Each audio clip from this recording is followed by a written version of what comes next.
Yesterday's sunset was where M80 started their comeback to make their way into the grand finals, and today might just be the first nail in the coffin as 2G dismantle them on the first map here in the grand finals.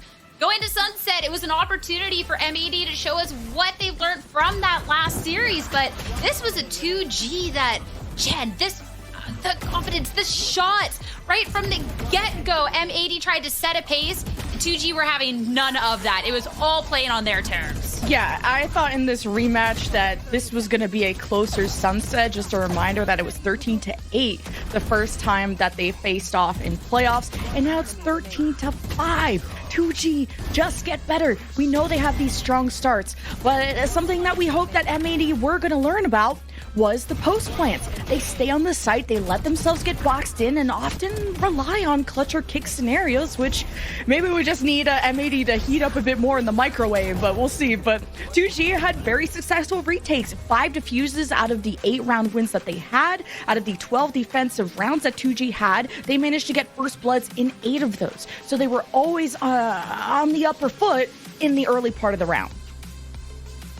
You're talking about the clutch or kicked. I mean, 2G was definitely kicking them around from multiple different angles as well. These 2G members, the amount of times they were allowed to get these 2-3 Ks and just the individual pop-off performances was fantastic. This is a team that didn't need warm-up. They didn't need to, kind of get used to the grand finals. It is a team that was really showing Wyatt that they're ready for this series. They're ready for this grand finals. They're ready for that Ascension spot. And M80 yet again find themselves on a deficit. Yeah, Jen brought attention to those first kills, and I'm about to do the same. I mean, you can see, given spikes at the top of the scoreboard, we can look that he has 5 of them. 4 of them are with Silence. That duo was just dominating the server. Everyone else was contributing too. It literally looks like yesterday. The only difference was that at the very beginning, you guys heard me. I'm like, hold on. M80, they got the pistol. BCJ, he's going to have his thrash ready for round 3. He had it. They win the bonus on round 3. Oh my God. And then, yeah, it didn't matter. Then from then on out, it looked exactly like yesterday.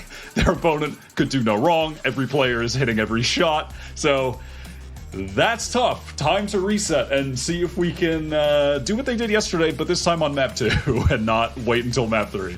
It's just funny to see 2G take a page out of M80's book to play further back. I mean, look how many blinds that M80 had with the Omen, Yoru, Gecko, Breach. Like, you kind of want to sit back and play for retakes, and 2G just knew how to play their composition. And I wonder if the Neon continues to be the M80 kryptonite, because that's what really killed the M80 yesterday. They had a hard time handling Dante. This could be the same story today.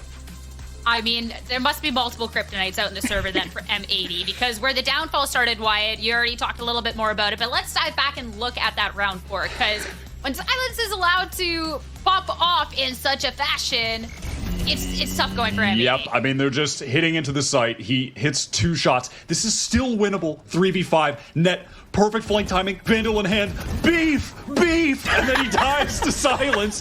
And then from there, Vandal recovered, Silence goes back through link side. The players on site are collapsed upon. If Net just got the 1 kill there and retained that position with the Vandal, even though it was 3 versus 4, M80 are going to win out that situation. Silence wins that round with the 6 sheriff shots and completely flips the game on its head. Like I was saying before, M80 just converted the bonus because BCJ had already gotten access to the thrash, and the Net popped off himself with a 3K just that round prior to the beef. And so just from there, disaster. Silence was taking over the game, and then once you're on attack and Spike is heating up on Neon, GG. Yeah, and it's tough too. I mean, we highlighted at the top of the show that Silence was a duelist who also is on other roles, as we got to see the Cypher on this map that could absolutely pop off and change the series. And now, looking at the map 2 in the series with the Icebox, remind you all, some of the other things that we highlighted from 2G was Silence, the aggression from the get-go, and how he was able to pick M80 apart. M80, Jen, this has been a map that for a long time has been quite strong in 2G. It did not look like that up against them, and this is the opportunity now for them to flip that script, try and take it here, but we'll have to see if that 7-hour chat they had after that loss will have any results on this. Yeah, M80 are dumping every hour they can into fixing, perfecting, and hoping to execute. They go to Icebox. They had a good time against All Knights yesterday, 13-5. They play this without a duelist. It's off of just, again, very flash-heavy play with this team, with the KO, the Gecko, and of course, Koala Noob now is going to be on the Omen. So they're flexible enough to change different roles and to deal with whatever duelist is on the other side. But how will they handle Silence on the Jet now that he had an MVP-like performance on his Sentinel, and now he gets to play some offense? So I'm excited for this Icebox. I mean, you're talking about the composition for M80, and with Silence being able to consistently get that first blood, stick around on the site, and not let M80 play into the strength of being able to utilize all of that util consistently. That same composition that has done them so well throughout this Wyatt was ultimately their downfall. I doubt at this point in the competition we see composition changes. No. So I think a lot of it is just how they go to approach this. And when you have a fragging Jet on the opposing end, that's a little tough.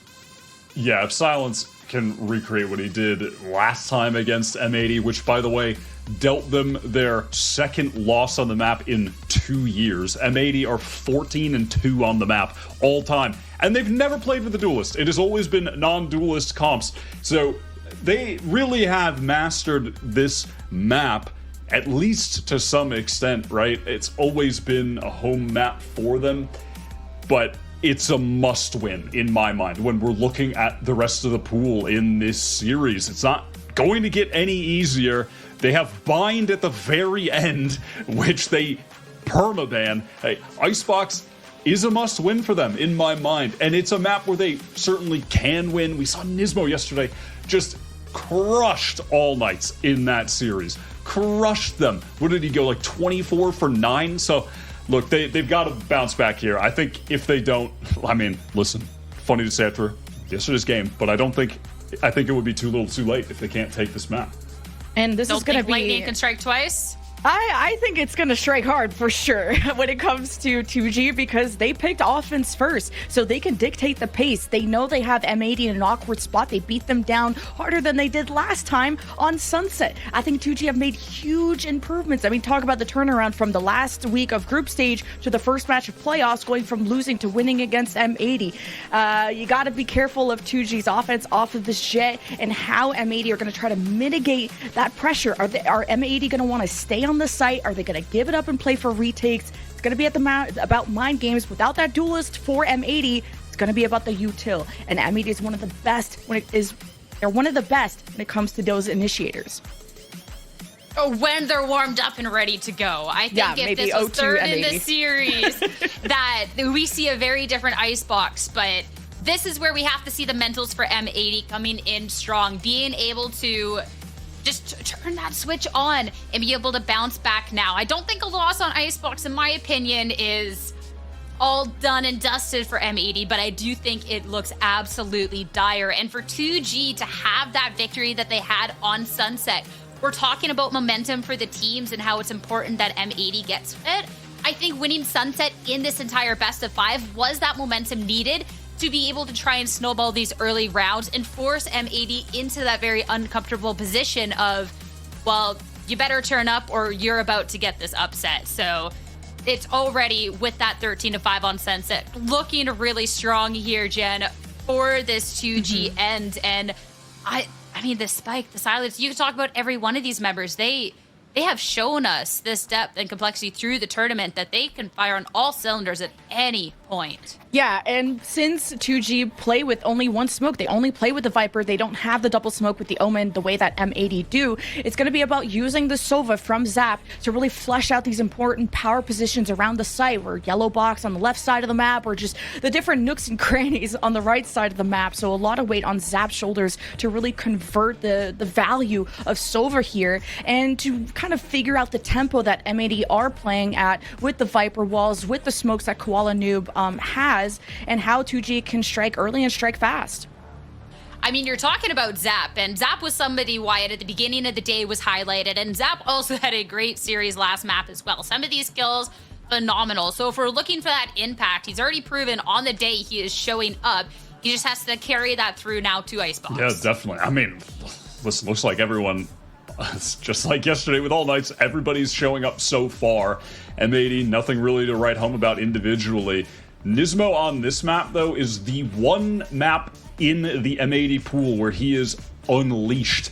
You know, we forget a little bit how strong of an individual fragging player he is because he's not on that hard flex playing Raze kind of classic role in Valorant. He's just locked in on Breach. Aside from this map, where he plays the KO and plays sometimes for others, throwing pop flashes. They have a lot of little plays where Koala Noob, for instance, will teleport across to back yellow when they're executing on B. He'll pop flash for Koala. There are moments where he sets up, but there are a lot of moments where he's playing the KO intentionally, very selfishly, to put himself in position to get kills, flashing past their Viper wall, past the dark covers that their Omen Koala Noob will be putting down, and taking fights himself.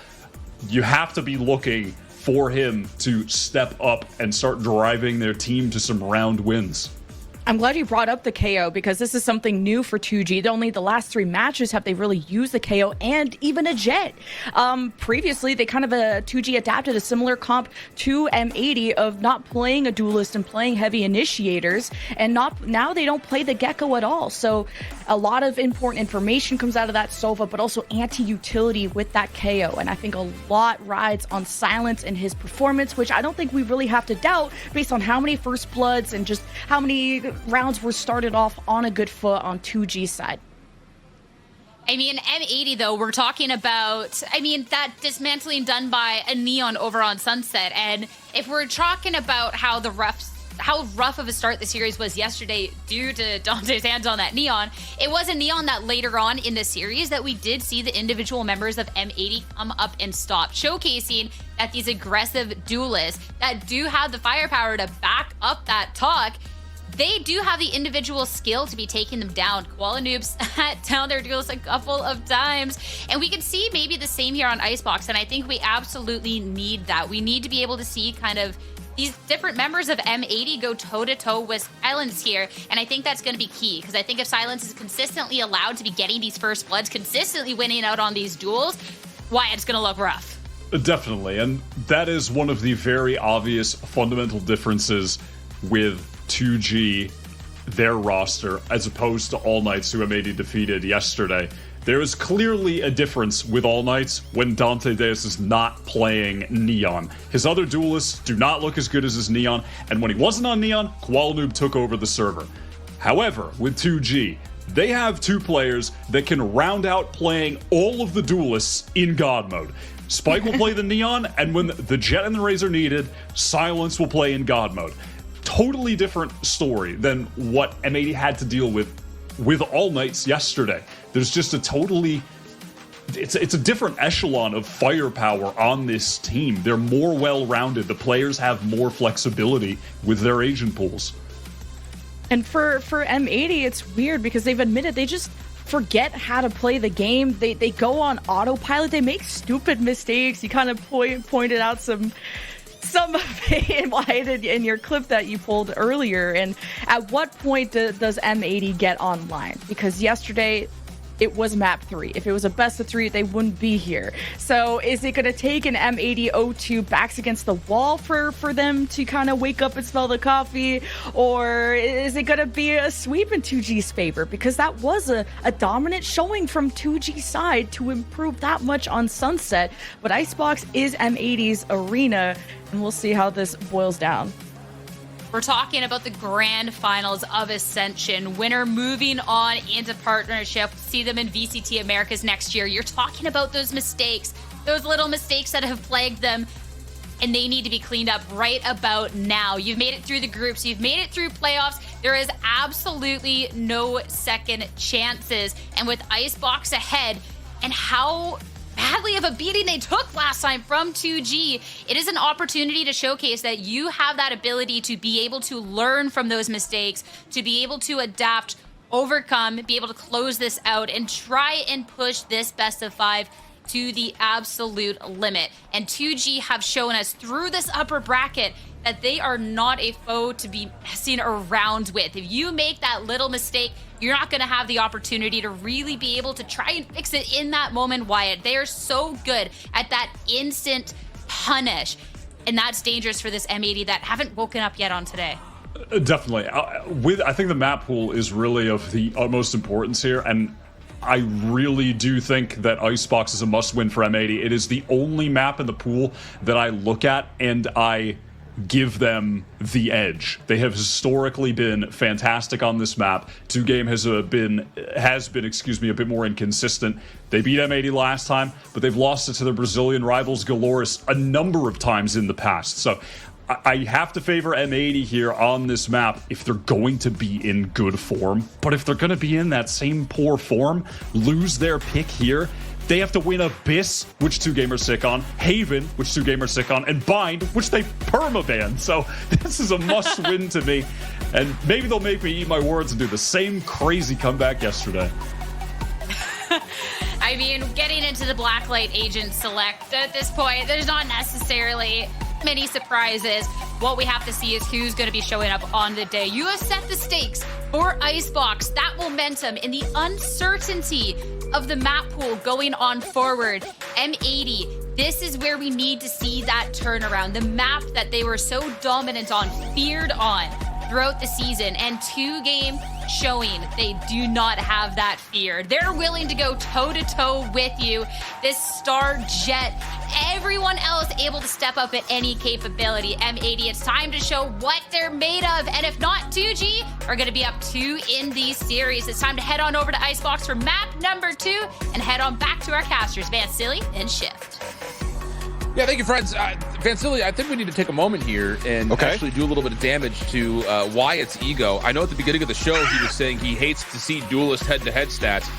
Well, the good news is there's not a second one to go up against, but the problem is the whole talking point relies upon what Silence could do. He was a first blood machine, an off-kill machine. He was everywhere when they played this matchup last time around. Yeah, he got so many opportunities, even Bladestorms and Offs, to get behind M80's positioning, especially in these pulse plant scenarios. And when he was playing a defensive side, that really threw M80 for a loop. So I'm actually going to throw up my copium to start, right? We had a slow start for M80 to kick things off on Sunset. They got dismantled 5-3. It's a similar start as what they had against All Night yesterday, where they totaled 7 rounds in 2 maps. So thankfully, at least in the first map, they already got 5. So already past the halfway mark. It can only go up from there. And secondly, where M80 started to pop off was actually on Icebox 2, where they started to bring it back. Now it's our second map of this series. There's a big chance here to turn this into a 1-1 in the score on the scoreline. But to get back to your point here, Shift, you were mentioning how Silence is so good on his Jet, on his duelist role, but I think once again it's the preparation around how they were working the macro around M80 was so nice. Remember the piss around too, when 2Game was starting off on the defensive side. They basically read how M80 would start the attack with the pop flash through the smoke and just fight back to contest towards B main. And maybe this time is a point here where 2G wants to start on the attack, so you don't go into those same mind games as before. 2G now has a chance to take the attack, to dictate the pace on their side, and just to make sure that they could smother M80 with Silence being the spearhead at the front here to get these openings, as all of 2G are starting the pistol round on their attack side, and M80 has 4 to greet them. Not sure if the Observer is throwing some subliminal messaging, but Net is the one player who's trying to ascend twice. So how about an opportunity here as the defense will step forward beyond the overall rope platform, and that'll be enough for a very clean 3-for-1 exchange, Net being part of the picture. Yeah, just Orb already stacked up in that spot. Red. Bot coming back.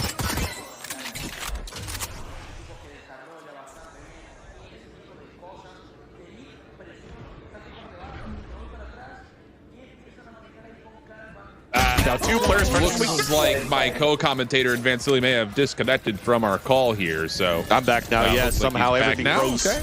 Gotta love that. Gotta love that. Well, I promise you this, friends, that the breakdown was perfect, as it often is. So thank you. We'll be back into this here in a moment. We'll let Vans have a spark note moment here as soon as this fades away, as Luis will be in a pretty impossible situation, 1v4, but has been able to salvage at least something out of this round with the spike plant. Maybe a chance to play off of his own wall for some isolation. Screen will drop. He sees two contestants over towards yellow. Excuse me? And no, the snake bite may have made things a bit of a mess. Nismo has to step off as soon as he gets to halfway, and M80 will take the pistol. Yeah, and you see that backing off is like, wait, I'm not getting hit by this. So, and they're actually just trying to decide who they want to give the ult points to as soon as possible, because now Xander gets 2 kills, would be able to get some sort of defuse, but it's Nismo that's going to pick it up after all, because yesterday as well against All Knights, Nismo was able to get 3 null command right into the first half, and he was activated on that map. And the KO null command added so much value here on how they wanted to take the attack side on their A side takes. So this could be a potential good idea here for Nismo to activate these on the defensive side with the flood retakes that they could do here on the side of M80. Yeah, and that's the big key, right? We kind of talked about this a little bit on Sunset, not just, of course, in the previous map, but also in their previous matchup. But the same thing exists here. When you have no duelist, yeah, the whole idea is get your utility to find effectiveness, run through it, find success. And now all of a sudden M80 you're looking to still keep the aggressive pedal down, just making sure that 2G don't even get a chance to execute. So it's looking for first contact here for M80 early in this defense, for hopefully just an angle-based first blood, and then you make this retake if you have to do it that much easier because you've got the numbers. Yeah, just a simple thing there that you have to bring into your games here, chat. Just make sure that somebody's going to break that dart. That was big there for Quality to be able to get the opener. And now for M80 to flood back in the A site. Yeah, and that's another thing to keep an eye on as well. You know, we kind of talked about this when we were casting over this matchup the last time around. Silence getting over towards the top side of A rafters was an issue. This time M80 not allowing any sort of dashing or flashing behind the spike site. So again, it's this level of we're putting together an aggressive front line as soon as the barriers drop.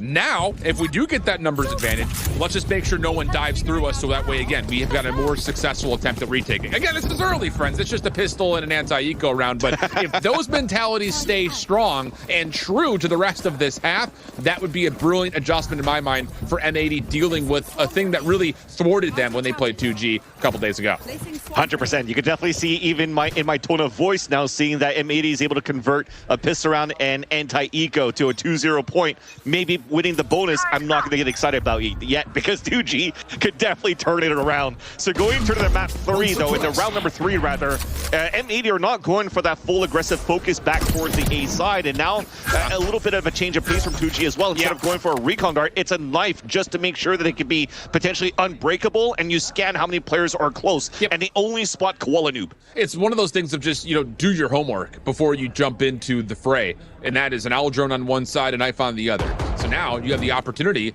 to still possibly use things like this recon dart for Zap. Quality up top goes completely unchecked, able to take 2, but he does not get away. It's an even trade, and then the numbers for 2G will allow them on for a plan.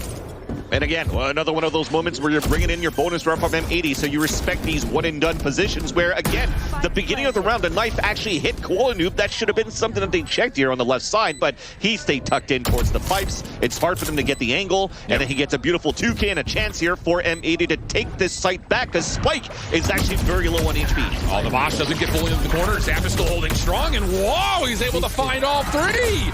So another moment where 2G are allowed to hold an angle, and they make good use of it. We saw it a couple of times in Sunset. Luis in particular, a couple of moments where he was able to put together 2 or 3 in a row, and this time it's Zap to get us kicked off to stop the bonus of M80. Yeah, you can see how that one molly that missed, everybody was still focused to fight towards the front, because like nobody's going to swing on the back of dice. So that one piece of utility that was missed here from M80 became a huge round for Zap, who continues to be ultra vocal in these multi-rounds that he's getting here so far in this series, because he hasn't been active in all of the rounds because all of these kills are stolen by Luis or by Silence. But when he needs to step up, man, he's getting multi-kills after multi-kills this series so far. This is something that we had seen from M80 a lot on their icebox in their region of North America during Challengers. You double stack with Xander playing off of Koala Noob. Op is in hand. You had the early knife as well. So you're able to at least communicate that there were a couple of members playing over towards A. But here we go. Here's a different look for 2G. Little pop flash through the poison cloud. Nisbo's still decent for 1. Koala Noob misses his opener. But the trade from Xander is decent. Follow-up flash comes through. That's just to create space. And Spikes will be left here kind of hoping he finds timing, because he's stuck with the spike at the moment. has to come down to this fight towards A main. If Pricey can open things up, and I love at least that M80's closing that gap because Spike is stuck there. They want to at least activate on that side. Pricey even loses his fight towards the A side, and all these duels back in favor of M80. A nice little play towards the end for BCG for the last kill, but overall, it almost looked like from the setup that it was a very weak side towards A. You saw that net was being set up all the way towards the back, so if you watch into the tube, if players are lurking up, the turret's going to guarantee if they're actually committed past that. There's an alarm bot watching middle, so for M80, actually they had 2 spots for a weak side where Nismo got killed, and also where they were weak side on A because they wanted to play the Thrash retake. So it was still a great start for M80 for 2G to come through that smoke and get that first blood onto Nismo. But you saw the other two holding back towards that B main, able to trade it out and contest those extremities where 2G cannot take advantage of. No, exactly the case. And I do have to agree with you. I think 2G trying to play through tube instead of through either B or A main in the face of that Thrash is actually pretty, I think, keen towards being able to get yourself a potentially deep post plant. This time, though, knives are exchanged early. Opening shot from Koala Noob misses. Follow-up is decent, but Zap is there with the trade with the Guardian. Hunter's Fury now ready for Zap. VCJ stuck right in front of the spike site. Fragment about to fade away. VCJ left with just Wingman and a Thrash. And he gets caught. Will now obviously be able to use it, but as silence will drop, now the round becomes a little bit more plausible for M80 to put together, especially with the spike on the ground. Long-range angles also coming through decently, but Zap, a little more magic for you. Swaps over after the double from the Guardian. Now has the Vandal. He's collected the spike. He sees that up top, and Zap will pull a 1v3. Blacklight Thrifty, not like that. Another multi-kill for Zap. Highlighted by the desk as an IGL, as the one making the calls, but this time also fragging for the team. And they've mentioned it during the group stages. We've seen it during the group stages. He's been so loud and vocal until 2G started losing here this series, where they almost didn't make it through the group stages. It had to come down to All Knights beating TSM for them to get second breath into the playoffs. And now he has all the confidence to step up once again and be as loud as he could be, because he is making this happen for 2G. Oh boy. How does that quote go? Special teams, special plays, special players. And that may be the difference maker today. Nismo, first blood good. Backs off. Koala Noob is going to be left to stay deep. The knife is in a good spot, and Koala Noob is going to line up a couple. Okay, Paranoia to follow. They know Zap is nearby, and surely he doesn't pull this one off, although I won't rule him out of the picture considering what he's done so far today. And as an IGL, you have the game sense, right? So there's a possibility here that you could have and contest some sort of opening. Because look at him walk back towards middle. There is actually 2 players watching it, but very passively for net. First contact, it is going to be Xander. And then you can actually swing right away after. And the recon art gives a tell here that Zap was contested a little bit further back, and that push moves forward towards the belt. And that's how you isolate fights. Yeah. And finally here, Xander closes in. Yeah, not bad at all. And I love that M80 just don't cower after the play comes through. Again, we talked about some of the things that they may be trying to do here defensively compared to the last time they played 2G. A lot of it was back out of the site, play 5v5 retakes. We've got all this utility. Pop open a wall, throw all your flashes, dive on in. That did not work particularly well versus 2Game because they were playing so far aggressive that utility was just being counteracted by the dynamic positions they were holding. So this time around, they're trying to stay aggressive, contest them in the first 30 seconds. At worst, you're dealing with what, like 3v3 situations if they do end up allowing a plant to come through? That's still fine because you hold the advantage in terms of retake utility. So I love the mentality shift here from M80. Let's see how long 2Games still get spoiled by this. Yeah.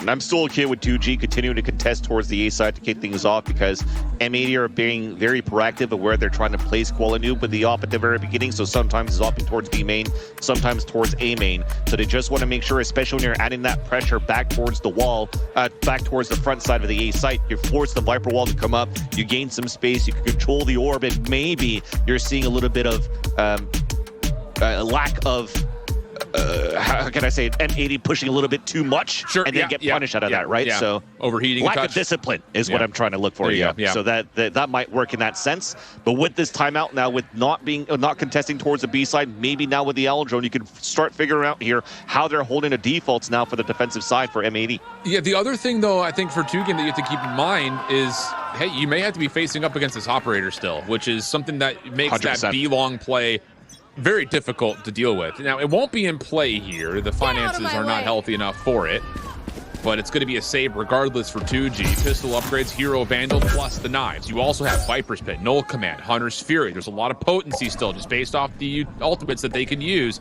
pending that they do find a way to get the plant down. And now this is an important timeout to call, because you may start investing these ults around the Hero Rifle, around the Blade Storm here, and that early Owl Drone, and now the nice spots 3. M80, good for the first. Follow Paranoia though, decent quality. Yep, that will be enough to put them in the blender, and nowhere to go for 2G. So they tried to get aggressive down B, but that's the problem. I think in particular when you try to fight up against this M80 squad that's so keen at playing those long angles from yellow through green, you're going to have to hopefully hit shots, and that time M80 just catch you by surprise. Yeah, especially when you're missing some utility being used on the EA side. The call out from Orzander on net on the defensive side, at least on the EA side, net saying, I'm not being contested anywhere. Let's try to see here, because of that early Owl Drone, because we heard the Blade Storm, there's a potential lean towards B. So all the rotate comes in from M80, and that's a nice little flash that came through from Koala Noob just to counteract the setup that 2G was about to do here with their ults. Oh, Koala Noob. My God. Decent timing. Gets aggressive, goes 1 for 1. Importantly, that silence that is down. So their ability to get deep on towards site has now been limited pretty dramatically. The other side of that, though, is that's your only smoke player if you're M80. So they're likely going to have to play off of some pretty raw contact here, you'd think. And they're going to try to maybe pop flash something over through mid. Poison Cloud is up. They're going to push through this. Timing? Not going to work out. Bryce is going to get the read and stay safe away from it. Yeah, double flash too, and that's going to call the pivot, especially with a knife being thrown towards yellow. B site is now out in the open for 2G to take. But this is going to be an exchange of ults here. Null commands are going to come in from both sides. Eventually, when that ends, there's a pit that should come up from Luis, which would activate the Thrash, which would activate the Hunter's Fury. We'll see what happens now. Yeah, the Null command actually pushes him back pretty convincingly. So a Viper's Pit is kind of out of the picture now for Luis. Maybe there's one encounter here for the defense to try to play it off. Retake, Luis stepping forward! What in the heavens?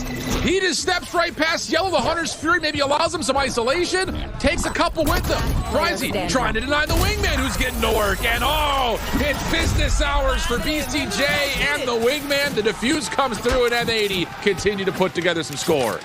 And that slight pause gives a chance here for M80 to recollect how they could win this war of attrition between the ultimates, because I've mentioned that Thrash that's being pulled out, by BCJ activates the Hunter's Fury, which would then cancel the Thrash. But then that allows for you to get a Null command out if you actually want to bring it to your side for M80, if it gets to that moment where you're not able to win that aggressive fight here back towards control of yellow, back towards the control of B main. And thankfully here on that 2 versus 2, make that even a 3 versus 2, because they had a Thrash on top of that for M80 to throw and stick the defuse that the last 2 players here, BCJ and Net, could just set the pendulum swings for the trades and for the victory in the round. And immediately we go into a tech pause. Yeah. M80 trying to stir up the crowd just a touch. Smiles all around. And it's been a heck of a start. Exactly what the doctor ordered, I'll tell you that much, in terms of prescribing the remedy for all of the faults that happened in map number 1. I hate to say it, but it was a pretty embarrassing feat as 2G was just all over it. So this tech pause maybe slows down the momentum in the game, but M80's trying to stir up whatever they can out of the local crowd in Monterey. Stirring the pot, at least on the defensive side, is actually something that M80 is doing quite well so far.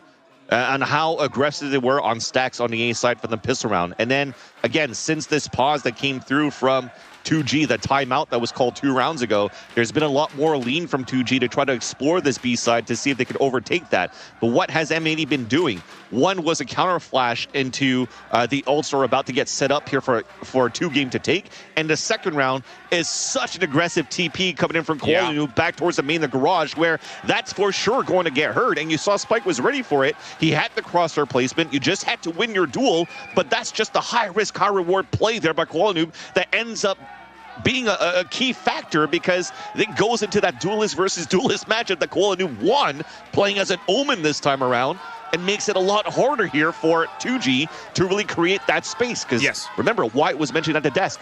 One thing that Spike was doing very well here on this side of 2G is pop flashing through the alternating smokes that was being thrown by Xander and by Koalanu, so that Silence could actually gain that space that was needed.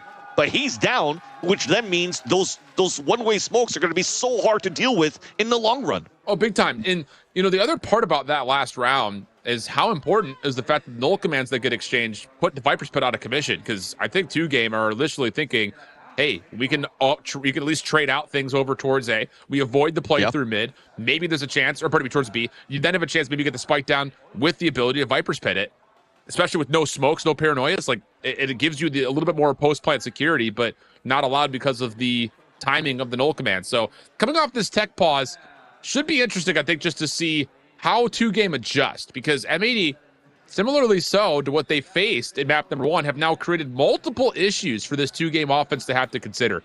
At the get-go, are we going to get pushed at? We have to spend something, usually a knife, maybe even a recon dart. We have to make sure we're staying safe when the barriers drop. But then beyond that, we're already limited in terms of what we have in terms of executable utility, especially in the face of M80's resilient defensive presence with this comp. How do we get this plant down and then set up a good post plant? Because that's been, I think, the biggest question for 2Game in their offense in their region. They've been better at it here at this particular event, but it still seems to be kind of a question for them, especially in this matchup here today.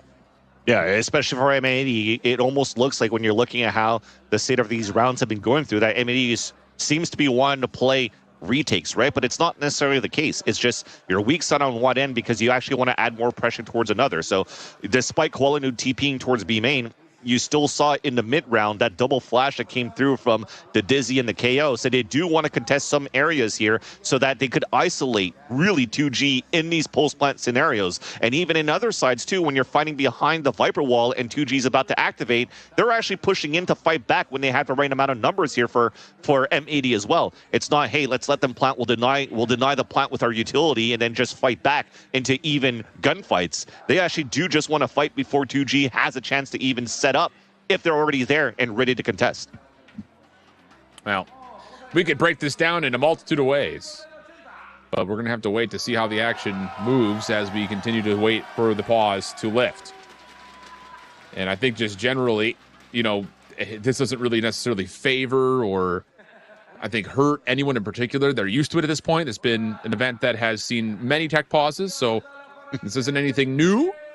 So I'm sure the protocols are in place, but like, hey, when this happens, you know, hey, let's just try to keep our cool. You saw, I think on one side, I think we were trying to stir up the crowd, keep the energy going on their side. Where on the other point, 2G, deep breaths, small meditative moments, just try to keep cool and know that this map is far from over, even though the start hasn't been anything particularly graceful for them compared to the last map. 100%. And for M80 to hype up the crowd and being in this position where, again, this is such an important game for M80 that if they lose this one against 2G, that's another year of work that goes down the drain to not be able to ascend here to partnership. And that is going to sting a lot more. Usually, this is going to give a lot of pressure right now for a team like M80, especially when you got this mantle there on that first map. When you look back at how things started against the Guard last year, they actually won their first map 13-11, and then ended up losing 1-3 over the Guard that ascended the Guard into partnership. This time around, they're already starting at the losing end, yet they're still staying calm and cool because they know what to do in these scenarios. They know how to fight from behind. They've already had the experience of fighting from behind, just like they did against All Night yesterday. Again, when it was a 2-0 lead in terms of a series for All Nights that M80 was able to turn back in their favor. For 2G, though, this is the first time that they're making it to the grand final stage. The first time that they're actually playing a BO5. So getting the first map under their belt with a convincing win of a 13-5 scoreline on Sunset, that gives you a lot of confidence to say, hey,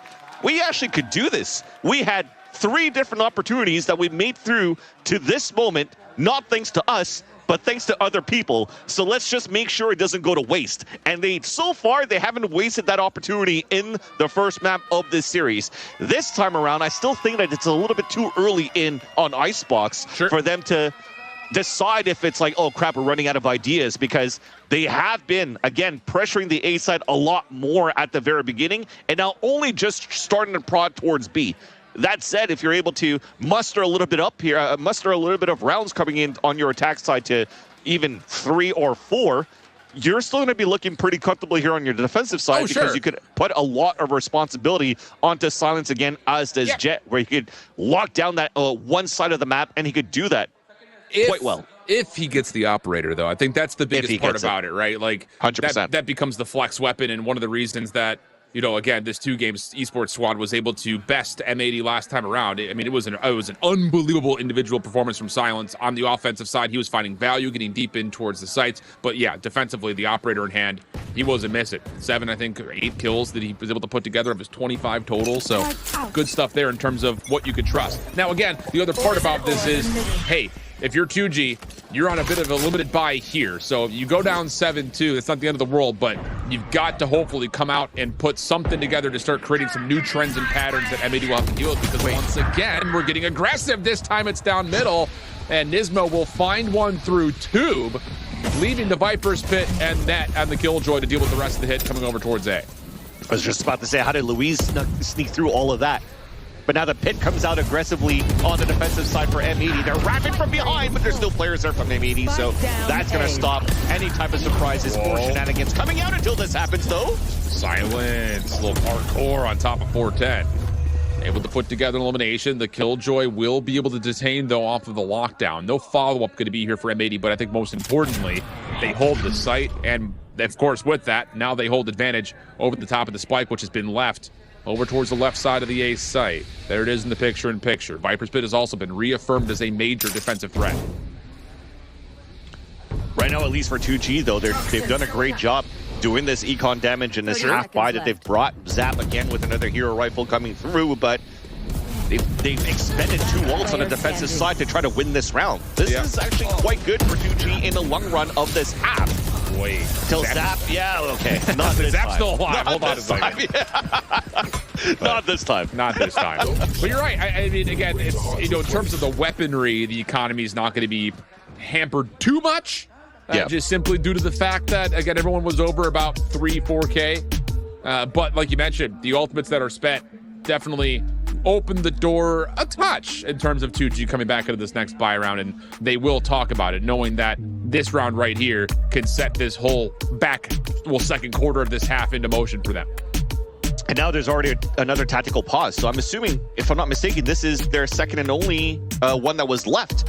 So they're going to use this right now. And I think it's just an opportunity for them to maybe think that, okay, well, they've used a lockdown and they've used a Viper's Pit on M80 side. There's an opportunity for us now to work around that map a little bit more. I think this is a timeout that's being called here by both Phasor and Yushi that says, hey, in these 5-on-5 scenarios where we finally have economy to work with, and especially that Luis was able to sneak through down towards middle, there's an opportunity for us to default here and really pull these rotates out and maybe win the round now for 2G. Yeah. And that for me also shows for 2G that they're putting a lot of confidence in winning the defensive side. So you're just trying to scrap this 3rd or 4th round, maybe even 5th round if you can here on your attack side, and you should still be sitting comfortably for 2-game. Well, I don't know if we can lay out any more conditions here, Vanzilli. We've covered it all, it feels like. Attack pause will wrap, and we will jump back into round 10. Again, a key one here. Offensive lockdown at the ready. Offensive Viper's Pit at the ready. Those two in combination of each other feel like it should just be a round winner. But what does M80 have in store for us over towards B? A double stack up inside the cubby. Dark cover to block part of this angle. The only question will be, does 2G even bother with this play through green? And they're going to use an owl drone instead, so these players at cubby will have to get rid of their presence, at least for now. Yeah, and it gets shot quite early too, where the owl drone didn't give a chance to look into the cubby. So right now for M80, they reinsert Qualinoob in that spot. But with the knife that only spotted BCJ in the very beginning, that is the call now for 2G to maybe think that M80 are playing a little bit more anchored up towards the B side. Yeah. There's also the ability here, if M80 do give up on this presence through green, they can use it from the shadows, and they see it. Whoa. That's an important setup in terms of knowing that the hit is on the way. Lockdown will be spent first. 2G will use this to plant. Viper's Pit, you would assume, would come afterwards to try to get themselves some advantage on the post-plant setup. There it is. Viper's Pit placed. Nano Swarm doing a little bit of chip damage. Not a ton, but a little. And that will be enough now for the retake. Start coming through. Good reveal! Oh, the timing of the recon vault is chef's kiss. Koala trying to work his way on the backside of the pit. Him and Koala Noob doing this without any flashes. One smoke available. Pardon me? Does he get it more? He's looking for it. Koala Noob turns that into a second. Luis, back of the side, not going to get seen, and 2G will take the round. And now we're seeing a lot of value coming out from the IGL Zap, not only in the fragging department, but into the utility as well. You talked about the beautiful timing, too, that came through and ping 3 players trying to flood back in. Another one of those moments where M80 wanted to continue to dictate the pace, where they don't want to give a chance here for 2G to set up as soon as the spike gets planted. No utilities coming through. I feel like even for the defensive retake, they just wanted to drop inside the pit all the way back towards Dice and fight back against 2G. But that puts a wrench in the plans for sure. And that timeout becomes a nice conversion for 2G. Yep. Although they expended 2 of their ults for that one too, and now BCJ has a thrash of his own here for them to play with on the defensive side for M80. It's a deeper knife thrown this time for 2G towards A. They do scout out 2 players. Koala Noob, most importantly, with the operator in hand. 2G are stepping away from it. Whether they know he's got the op or not is outside of the picture. Defensive knife. That's going to reveal just about everything. So that's enough for Nismo to say, I need some help here, boys. And more importantly, not only is he going to get some good help, he's going to get a little bit of a lurk through Net, who may be able to hear a cross rotation back to A. This is important here for Net not to overextend, though, because he dies. That's a full A-side ultimate. No. He loses the fight. Standing ahead. Look at the instant pivot now for 2G. All of M80 were focused here to just fight back towards the B main. You needed that player to just stay alive and just to watch the cross back towards A. Now, yes, despite them booking it towards the A side, there's still only 1 player, but it's still Nismo. Yeah, he's been on fire at this point before. Really good from this knife to reveal 3. There's a moment of concern because of the delayed nature of this hit that there may be a reroute back to B. Fragment's also very well placed. Nismo almost combines the damage out of the rifle to secure an elimination, but it's Xander through mid. Deal with the lurk of Zap in the first place. Nismo goes 1 for 1. BCJ has the thrash on the field. That's going to detain. On the hunt is Xander. Finds his 3rd in the round. Looking for 4, but Spike is doing the same. He's going to be able to get this down. Paranoia is going to cut across, but he doesn't care if he's nearsighted in this corner, but it doesn't make a difference. Koala Noob sees the spike down, spams him through the boxes, and M80 will get their aid. And that round was saved by Nismo from beginning to the end. The first knife going towards B main, it actually does hit Luis. It nullifies the wall. They can't pull it up. It allows Nismo and Koala Noob to set up a defensive line. Another smoke being thrown towards yellow. And then when Net dies, Nismo gets a second knife that detains 3 players, or not detains, but disables 3 players where they can't use util on a hit, which then gives enough chance here, enough time for M80 to come back and fight, especially when those 3 guys are hit by the knife. You're starting to feel like you have to activate towards middle. It gives a chance there for Xander to win his 1v1 at that spot. For Koala Noob to close it in. M80 now in the lead by 5. And 2G, last round here of the half. At least has 2 ults and rifles, a couple of rifles to work with, and they want to go quick towards this B main. Drone trying to scout things out. M80 looking to possibly break the timing. Knives are out, and they're going to reset. Silence simply gets 2. Updrafting away. Quality in trouble. Oh, the aim is scattering on both sides, but Spikes will save the day. Again, this is a bit of an eco here from 2G, and they're finding extreme value. Just down to Xander. Spike planted. It's a Got all that done 1v4. without the rifles. He's got himself a very tricky spot, and he's stuck in a corner. There's just no way he gets a go at this. He's going to have to. It's the last round.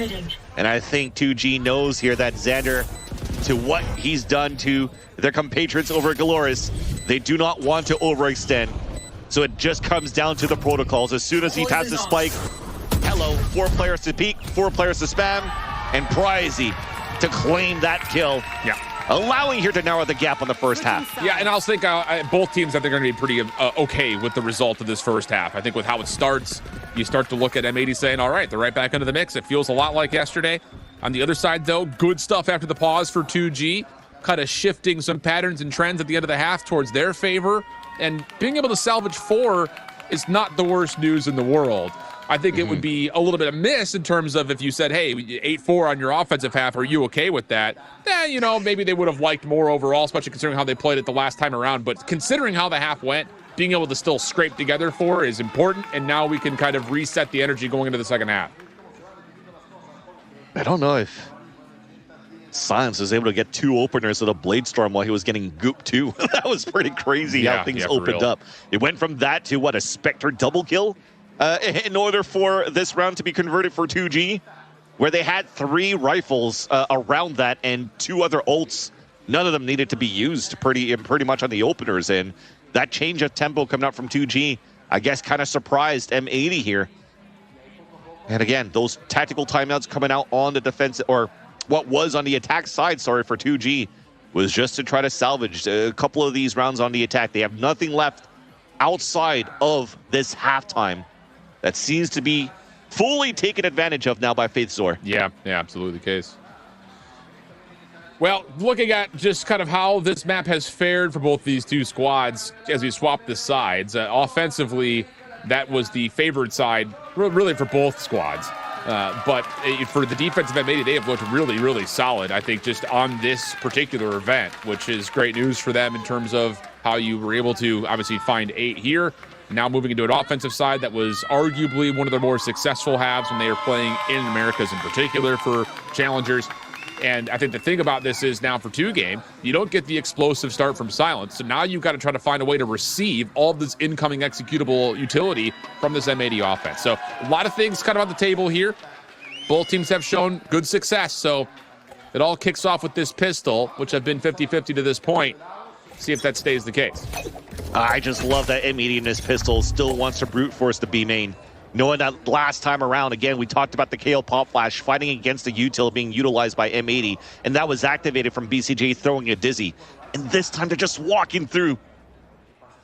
Look at this Nano Sword. Aggressively placed over towards Yellow. Trying to keep this angle for Louise. It does get knifed, though, so it can't be activated.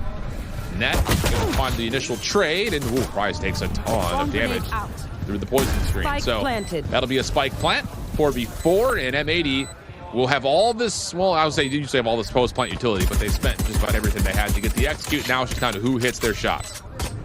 Yeah, at least on 2G's end, they have util to retake this. Silence with the Sheriff, shot darts that's going to come through. Follow up, though, after the knife fades. Now it's down to, again, if you can hit your shots. M80 in a little bit of trouble here. But a flank from Koala. Nubi gets red, and Zap will put it out of the picture as a 4v4 post plant. And it will only be a 3-for-1 exchange at the end. Good stuff here from 2G, and a critical pistol goes their way to bring the deficit back to just within 3. And the ballsiness from M80 to just walk contact at the very beginning, and as soon as they're about to cross the line where maybe somebody could be watching towards the default, they throw the knife towards Yellow, and that was perfect because it actually did hit the cage at the same time on the defensive side, which didn't give him a chance here to activate this nanoswarm right at Yellow that he called was going to be a great thing there to help the defensive end, the Viper on that side to hold his angle. But it becomes a beautiful retake towards the end. Over swings coming out from M80 just because they were getting flooded by utility and players running through. And it just got caught. You just had to win your duels at that point. And it's 2G that White mentioned before. Plethora of agents they can play, and they have great firepower under their belt. Snakebite just going to get ran through. Lots of decay. Wingman denied from finding a plant, though. So now M80 are a bit stuck right off the back side of 410. And Luis is just so aggressive. I mean, wow. Absolute domination. He's not done yet. Oh, maybe he is. Nisbo puts him out of commission, plus an extra. So decent here in terms of being able to limit the strength of the bonus coming up next. But this feels like it's going to be well without reach, and 2G will bring this within 2. We'll take that, right? Just licking your wounds, 12 HP remaining, get 2 kills. Just trying to move it through for a plant, but that's how it's nicely readjusted here by 2G. A poison orb right by the orb, snakebite at the bottom. You saw that M80 was trying to run through. All of them were being decayed and vulnerable at the same time. They had almost no HP to work with. And that just makes it much more difficult when you're waiting for the decay and the vulnerability to come back and just staring at the walls, trying to find the timing to say, hey, let's try to hit this at a certain time. But then Luis finds his own timing through there and doesn't allow M80 to go for that setup for a plant. So this is a great pistol anti-ego conversion for 2G. And now an opportunity to bring some strong weapons into their bonus round, because I'm pretty sure there was at least a Guardian going into that one. There was, yeah. Where I would give it to Silence so he could watch it here at the long range. Yeah, they had a Guardian and a Bulldog, and that's what they'll bring forward. There was a Spectre in the mix, but that will not be collected. Instead, it's going to be Silence on the Marshall. Okay. Good enough. Full rifle plus Guardian on the other side. I love this. Luis gets revealed. That knife doesn't necessarily mean he's playing forward. They know, of course, that there's going to be some sort of a stack, and that might be enough for M80 to say, let's not get crossed up by something strange. Defensive knife clears. That should be enough for 2G to commit, saying either we push forward or we get out of here, one of the two, and they're going to actually do a little bit of both at the same time. There's a big test for Silence in this position now. Oh, whips the opener. Dizzy keeps the angle free and clear for Net to take the dub. Little bro able to get the plant off, no worries. And the post-plant setup will be largely right on top of the site.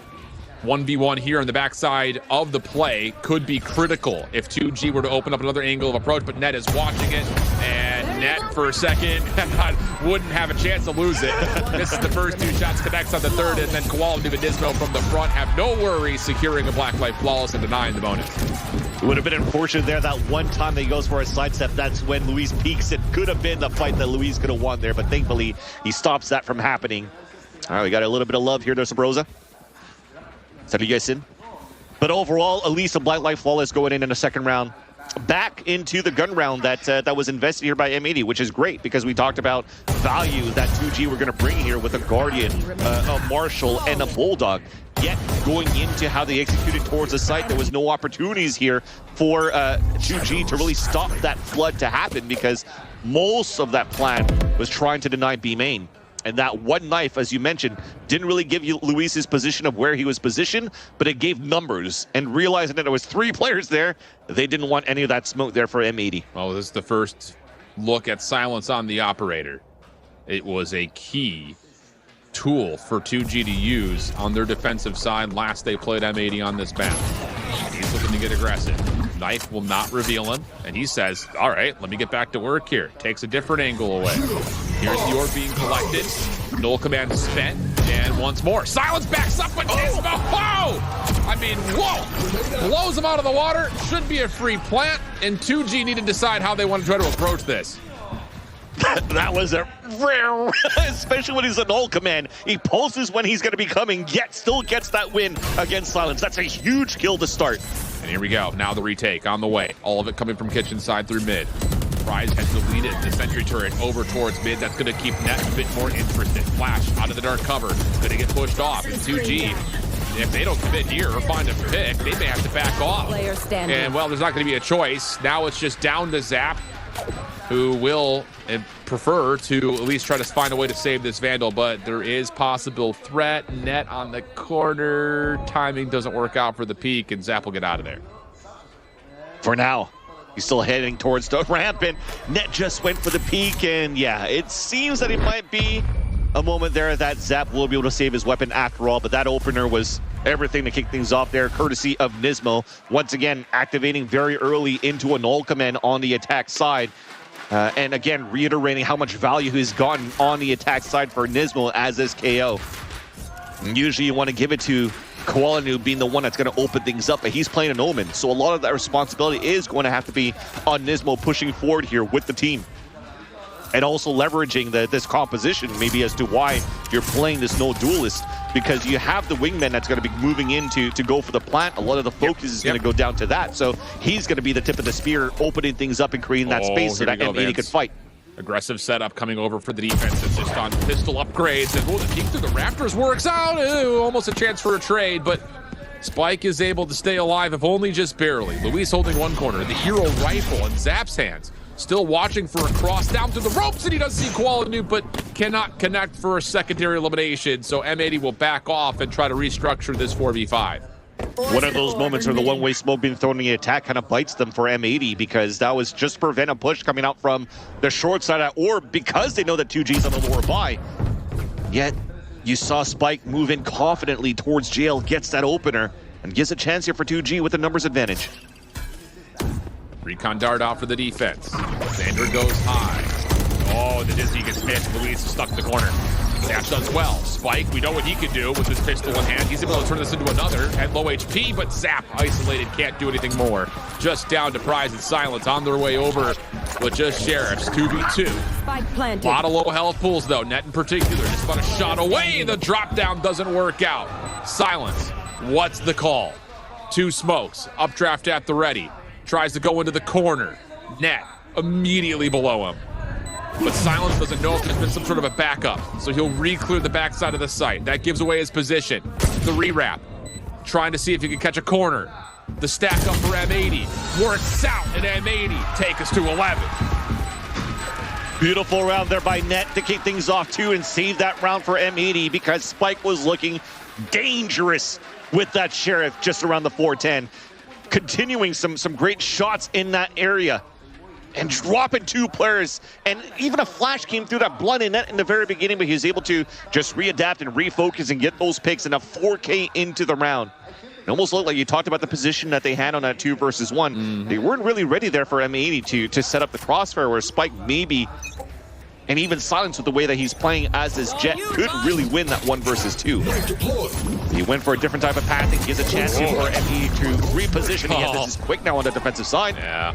Quality tried for something cheeky to get over towards the top side of 410. It gets read perfectly. Silence holding the other angle, making sure there's no follow-up. Aldrun will clear the space, at least most of it. Doesn't fully get in to check the last 2 players for M80 that are holding. And instead, Net is going to go on a bit of a hero mission. Try to play an island towards B. Op shot misses, but Net opened the Big door. kill. And okay, is there maybe an opportunity for Net to take another 1v1 here? Knife is out. Prize in the corner. Nano alarm bot reveals that Net's here, and a couple of shots will push him back off the angle. Now the lockdown will open up the site for M80. Great play by Net. I was almost scared of that moment because he was running with his knife out, but it was only to jump peek, and that actually forced the shot out of Prizey, and also forced Utility to come out for the KJ. He tried to go for a hero play, didn't work out, and it seems to be the round for M80 towards the end. And that's the call to don't pull out your pit yet. We have a Thrash on top of that. Don't deny visibility. But again, just to get back to what Net was doing, he forced out that utility off the jump peak.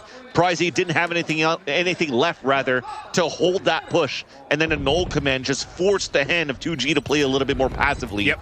And for even Prizey to swing out because he was going to get detained no matter what, if he was going to stay within that range. So he tried to go for the hero play to drop that spike and give a chance here for Zap and That had to be win. called too. I mean, 100%. Zap had the ability to possibly counter with the Hunter's Fury, but they say no. Let me see if I can get the spike carrier down before that lockdown becomes an effect. But that call doesn't work out. Net on the hunt. We'll find one more at least. Yep, that'll be it. Silence will hold on to the operator, but do or die time now. And like you mentioned, you still have things like the Thrash and the Viper's Pit. So if you're looking at that from 2G, you got to be thinking we need an opening pick. We need to try to contest this spike before that execute can come through. Yeah, you have to think on the fly pretty much too as the IGL for Zap, because those 2 timeouts were already used in the first half just to try to get your 4 rounds in the first half. So now you're looking at from the UI, you're like, oh crap, they do have 2 more ults to work with. What do we have on our side? Thankfully, we still have that Hunter's Fury that from that previous round from Zap. Activating is also Spike and Luis. And it starts things off with covering towards this B side, and I like this play with the alarm bot too. It allows your Luis to solo anchor this front B side, and for them to converge a little bit more into a defensive hold towards middle between Prizey and Zap. Yeah. Well, M80 looked like they want to just walk in and challenge this Viper's Pit. Luis backs out, gets the integrity back to full, and M80 are still maybe considering a little spam over towards the backside of yellow, seeing if maybe that would connect, but doesn't work out. And now with 60 seconds on the clock, M80 are going to take their efforts to A. Yeah, I think it's a good call here for M80, because if we tried to go for a Thrash, there's still that Hunter's Fury that could cancel it. So let's go for a pop towards the A side. Net's been inserted towards pipes. Dizzy doesn't reveal anything. Silence will have to play a hidden hope type situation, but then backs away. Knives are exchanged. The offensive one will connect more than the defensive one will. But Silence not dissuaded, still holds this corner. Net is going to say, come back my direction. But if he gets caught, if Prize sees this, that might be the end of the round. Omen's also going to teleport deep. Flash on out. Prize gets completely isolated. The Viper's Pit now all of a sudden means that Luis is a bit isolated. Offensively, BCJ going to get the plant off. Hunter's Fury trying to come through. It's chaos. Everything's being spent here. What could possibly be the last round of this map. Net Holds the line through 2. Has a chance for more. Maybe lines it up, but no. And instead, it's Zap who gets Nismo down with the shock dart. Plan has to be held. Just barely beats the time. Luis trying to find some spam. Connects. Now it's just down to Xander, who doubles up with the shorty. Finds himself a 1v2. Inside of his Viper's pit with the Vandal. 1 snake bite remaining. There it goes. Zap, hit by it, maybe not fully. Shorty's back again, Zap still holding, and Xander, does he check it in time? No, he doesn't. We got more Icebox. And just missed as well so that we could actually stick onto that spike for Zap. But my God, did that get chaotic. So much of that util heavily pushed and used towards M80 side just to try to take down that Jet, just to try to take down Silence, and that could have been a paranoia from Kulanu that could have been super important for that refight back towards Orange. It turned out, yes, they still got the kill off the Silence, but it still activated that null command on the defensive side that then became a Cypher cam for the 2 players to start flooding back off the information of Spike being down, literally as the KO. So that 2G could somehow win that 2 versus 1 versus Xander, who once again could have had a historic moment to clutch another 4 versus 1. But unfortunately, 1 snake bite that fell a little bit too short, forced his hand out, lost that fight to Luis, and now we have 2G back somehow in this game. Yeah. And with this tactical pause called by M80, that's another opportunity as well for the coaching staff of 2G to talk back and how they can bring back this game on Icebox. I think most importantly, it's not just the window back into another possible round, but maybe into possible overtime with a couple of massive ultimates now off the table for M80. So yeah, the timeout feels a little bit warranted for M80, talking about, okay, how do we get this done the old-fashioned way? No extra presence in a lot of these key ults. The lockdown was spent just a couple of rounds ago. The Viper's pit down and out. Hey, you've got nothing besides the Thrash. So that's what's going to be considered. 2G, not fully healthy on this purchase. A couple of light armors. Operator still purchased. Koala Noob just teleporting all over the map. And Prize will respect this. A couple of pings, you see them on the map, mean that the defense are aware that this could possibly be a play. Luis catches 1 piece of timing. The 1v1, though, doesn't go his way. Good damage, but BCJ's Mosh Pit turns it in favor of M80 for the first. And Prizey's now pinched, so he has to give up the site. He has no choice. Just all of that TP coming out from Koala, who just thinned out the defensive side where they could focus a 3 versus 1 against Luis. Yeah. A great execution to start. Now let's see if M80 could hold the pulse plant once again. And you have to hit this from multiple points if you're 2G, due to the fact that the Thrash has been recollected. Silence, also with an operator. Not going to feel good trying to retake with this, so he'll track his top 2. Just make sure no one's still lingering inside this site, but M80 are happy to play this through yellow and green. Offensive wall goes back up. Flash comes through. Recon dart behind this. Xander is in the backline, but only gets 1. Quality follows up for his trade. 4v2 situation. Silence still on the operator. BCJ throws the Thrash back out again. It's Nismo putting it over the finish line. A 13-7 response, a significant one, as M80 tie up our series at 1. Not given a chance here for 2G to come back from a tactical pause to reassess how they could play the defensive side. It was basically pedal to the metal for M80 on executing on another B-side split, and now they tied up the game in this series 1-1. They've activated and woken up very early in this series as well for M80, and now we're into a treat. A possibility now with how these maps are going in the favors of those that pick their maps. Yes. We're looking at Sunset 1 here by 2G, Icebox 1 by M80. There is a possibility to see Bind. That's never been played before here by M80 this year. That would be feisty to say the least. Des talked about it. Coming out of the upper bracket, you get the benefit of the veto process. But the response for M80 is significant, and now we reset this into a flat-out best of 3 with a really interesting map coming up. We'll tease you, let you marinate on that as we send things to break and come back with the desk right after this. The game starts long before the game starts. And warm hands are faster hands. Gain the upper hand and power up your pregame warm-up with Zippo hand warmers.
Last time we saw these two teams face off on Icebox, it was one of the upsets of Ascension with a strong victory for 2G. But now M80 out on top, tying up this best of 5 grand finals, taking a really strong victory on Icebox. And when we're looking at this best of 5 in the road ahead here, Wyatt, you put it quite starkly. If M80 do not win this map, you did not think that they had a chance at this series. But I got good news for M80 fans out there.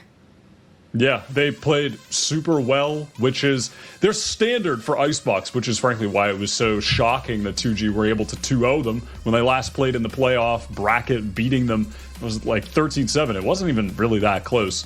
So M80 stepping things back up a lot sooner than they did yesterday on, as you said, a map that was really important to do so on. This, for me, is the map in the pool that I do favor them on. Most of the other maps are kind of split down the middle. Like, we're heading to Abyss next. I don't know what to think. We've got Haven after that. Feels like a 50-50. So for me, this was a must-win. This is the one where I favor them. And if that was stolen away from them, yeah, I think the series might have been over. Yeah, M80 paved the way on defense first off. Just very solid strats on the B side. They had the double controller and they played off of it. Mainly when 2G was trying to cross Xander's Viper wall, that's when M80 would crunch in. They really tested 2G's timing on how they would cross those barriers and the initial confusion of walking past smokes. M80 had that element of surprise, and you look at the amount of first bloods that M80 had starting off these rounds with that aggression. 8 of those first bloods came from the defensive side, and it took a lot for 2G to fight fire with fire. They needed ults to fight back against that aggression, like Silence's Bladestorm, to at least get them rolling on the B side. And 2G had some moments where at these number deficits, they were splitting up and not synchronizing all the way, and maybe that was 2G trying to create that chaos that they're known for to break up that M80 team play, but it didn't work out. I just want to say the fact that Zap on his 7-13 loss is getting that amount of kills.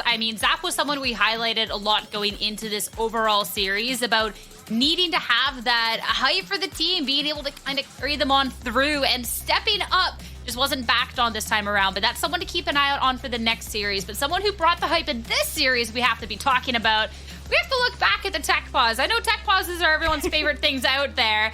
And for M80, my biggest question was the mental going on into this. And this is just a funny little moment, trying to hype up the crowd. But Wyatt, when we talk about the momentum, we talk about the mentals. I don't know, this was kind of like a light bulb, like, hey, maybe M80 got this. Definitely. I had never seen a team so mentally two-dimensional flattened as I did with M80 yesterday at the end of their second map. I called it out in the cast a bunch of times because BCJ was yelling at his teammates to yell and get excited for Net winning a clutch. They were just so down in the dumps, but that's not the case here today. Map 2, they're in it mentally, and Net played really well. He had a couple of those rounds on the attack half, crucial kills that allowed M80 to close out the game. So, credit to him on kind of 2 fronts for what he was doing for the team on that map.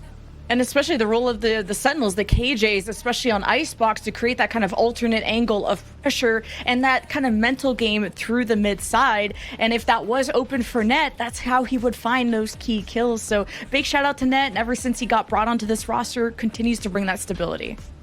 Net, we talked so much about this redemption story for M80. For Net, there is a different redemption story. Having ascended last year, trying to hit back to that same glory this time around with the squad. 1-1 in the series, and now we're going to be going to Abyss for the next map. We've gotten to see both teams on this map. M80, it was actually their first time that we've ever seen this from them yesterday, and quite a strong showing. When we talk about the momentum and people showing up confident on the server, this was a map where I think Qualanoob just went absolutely nuts. And now we get to see that head-to-head with Silence, who also performed so well when they played this up against AK. This is going to be the battle of the Jets now, Wyatt, and I think, to put it bluntly, whatever Jet performs best, I think their team takes the win. Simple as that. M80 definitely shut down Silence on Icebox, but we know for a fact, because we've seen them play Icebox 16 times in officials, that M80 are more than competent on defense there. Abyss, totally different story. They were phenomenal on it yesterday, but they've only played it 1 time. So, yeah, they were amazing. But also you could say, well, they had the momentum on their side. They had so much confidence against an All Knights that had firmly lost all of their momentum in that series. Koala Noob having a life game. So look, I don't know what to really think about M80's Abyss other than they had one showing. It was excellent. Is that the level they're always going to be on? Is that just a flash in the pan? We literally don't know. We've only seen them play it once. We do know that 2Game are really good on Abyss, and we do know that every time they play it, Silence is just showing out on Gen. So that's my expectation from them. M80 are really the variable here. Yeah, and also that 2G are starting on attack, and I think that's the bread and butter for a player like Silence on the Jet. This is his playground, and this is where he dominates. He almost got a 30 bomb against All Knights the last time they did go to Abyss, but he's going up against Koala Noob if he does match that Jet, and I think being on the attacker side first for 2G kind of helps him set that aggression level and take over that real estate. But I'm wondering, the M80 defense has been difficult for a lot of teams because M80 like to play so far back, out of sight, out of mind, and it's hard to discover where they are. So I'm looking towards 2G and how they're able to collect that information, where Zap did such a good job on the previous map on Sova. I'm looking towards him again on Sova for Abyss. I mean, you're talking about the momentum that 2G can get starting on the attack, but M80 had such a phenomenal defense. With Koala Noob picking up the op and getting multi-kills, Nismo having the confidence, who also started stepping up in the later half of Icebox, to be able to just like push smokes and be able to take multi-kills. It was a team that was really, really strong at just being able to shut down or be able to collapse back in on these post plants. So that'll be really interesting. A 2G that has this aggression with their Jet versus this M80 that was doing so good shutting down yesterday. Heading into our Blacklight Agent Select, we've had such recent tape on this, Wyatt, that like, come on, really? Yeah, we've got the Ascent comps. I expected nothing but that. This comp is very strong on this map, and for M80, I'm looking at them to be shutting down Silence again. That's going to be key. Silence entries are really good on this map. It's one of the better Jets that I've seen at finding entries on this map, period. So that's going to be important. And I was also, I will say, impressed yesterday that M80 were making a lot of mid-game adjustments against All Knights on defense that were really working out. They were picking the right spots to anchor and the other right spots to play for retake.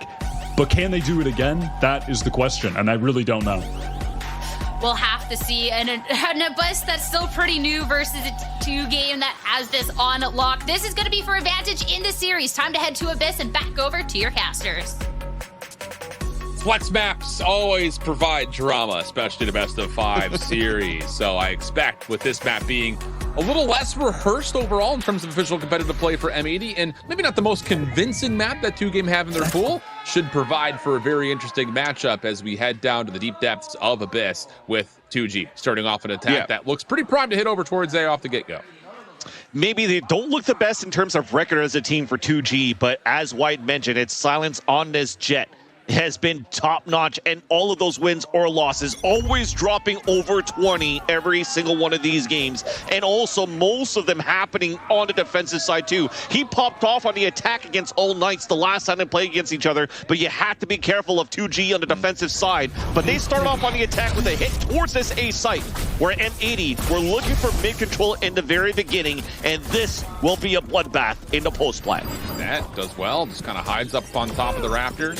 Fragment will dissuade that. He gets down to 23 HP, but the tag of the spy cam being covered for a moment is good. Post-plant setup now. Here comes the redraft from M80. Net still somehow, even on low HP, makes this position good for one. Luis, paranoia in hand, drops that as soon as the flash comes through, immediately on the hop with VCJ. 2G now trying to play back forward, trying to spam it out, and they will. Price is able to find 3 in the round. Luis will find the final, and they only lose Silence for 2G to take the pistol. That was kind of immediate there when they played the post-plant on the outside for 2G. And you mentioned Net somehow was still able to get a kill because that fragment missed when they threw it towards the heaven. And when the smoke dissipates, they probably think that the site's open because, or at least that spot's open because of that fragment. And Net scores a free kill. On top of that, had information from the camera. Also, the camera gave information that they were not flipping the map for 2G to push back towards the spawn like All Knights were doing. So they're a little bit more composed. to play pulse plant on the outside. Just play the spam like it's a B-side sunset, and you win the round. Yeah. Well, here we go. Quick contest. M80 just tried to flood and put together a little bit of a classic firing range over towards A, and Net will explore the bottom of the map. So clean start here for 2G. They're going to have a very significant bonus as well. I mean, look at the weapons on hand here. You've got Vandals, Guardians, Bulldogs. This is going to be hefty, to say the least. That is so bad from Net, man. He's disrespecting the game. For him to not even try to get an orb for a kill and just drop to his death. Yeah. I'm just kidding. I'm just kidding. We're just going with the memes, but I think it was just a nice little surprise that M80 was trying to do, just to flood through the owl drone that tries to clear it very early, and you're hoping to break crosshair placement, you were jumping across, but they had 4 players waiting for them right there for 2G, just ADSing, getting all these kills. A quick round that ended up there in 2G, going for mid control, but there's only Xander waiting behind, and with that smoke and no trips watching the jump up or the walk up aggressively from the defensive side of Net, using both of them towards the A side, which could be a good call though, because we have a mid to A split. Yeah, Paranoia also comes through the nick of time to give VCT a chance to hold this ground towards Vents. Goes 1 for 1, that's not bad. Front side of the site though has been opened up. Cyber Cage will drop Net in a good spot to deal with the play up high and even get some more damage over towards Silence, and Net finds the last bullet to connect for 3, and M80 respond by the 9, 2G's bonus. Oh my God, that was a nice hole towards the end there from Net in the back of the site, and man, the heat pop off for sure. That split towards Andy, thought that they had full map control for 2G, and not only that, that knife that was being thrown onto Heavens too, it also doesn't allow any flashes to come out or any dashes to come out from a pop flash from the top of the smokes, so it really didn't give a chance for 2G to have the cleanest takes and aggression to fight all around the A site. And 2G, or M80 rather, is able to anchor that quite well with their gun round.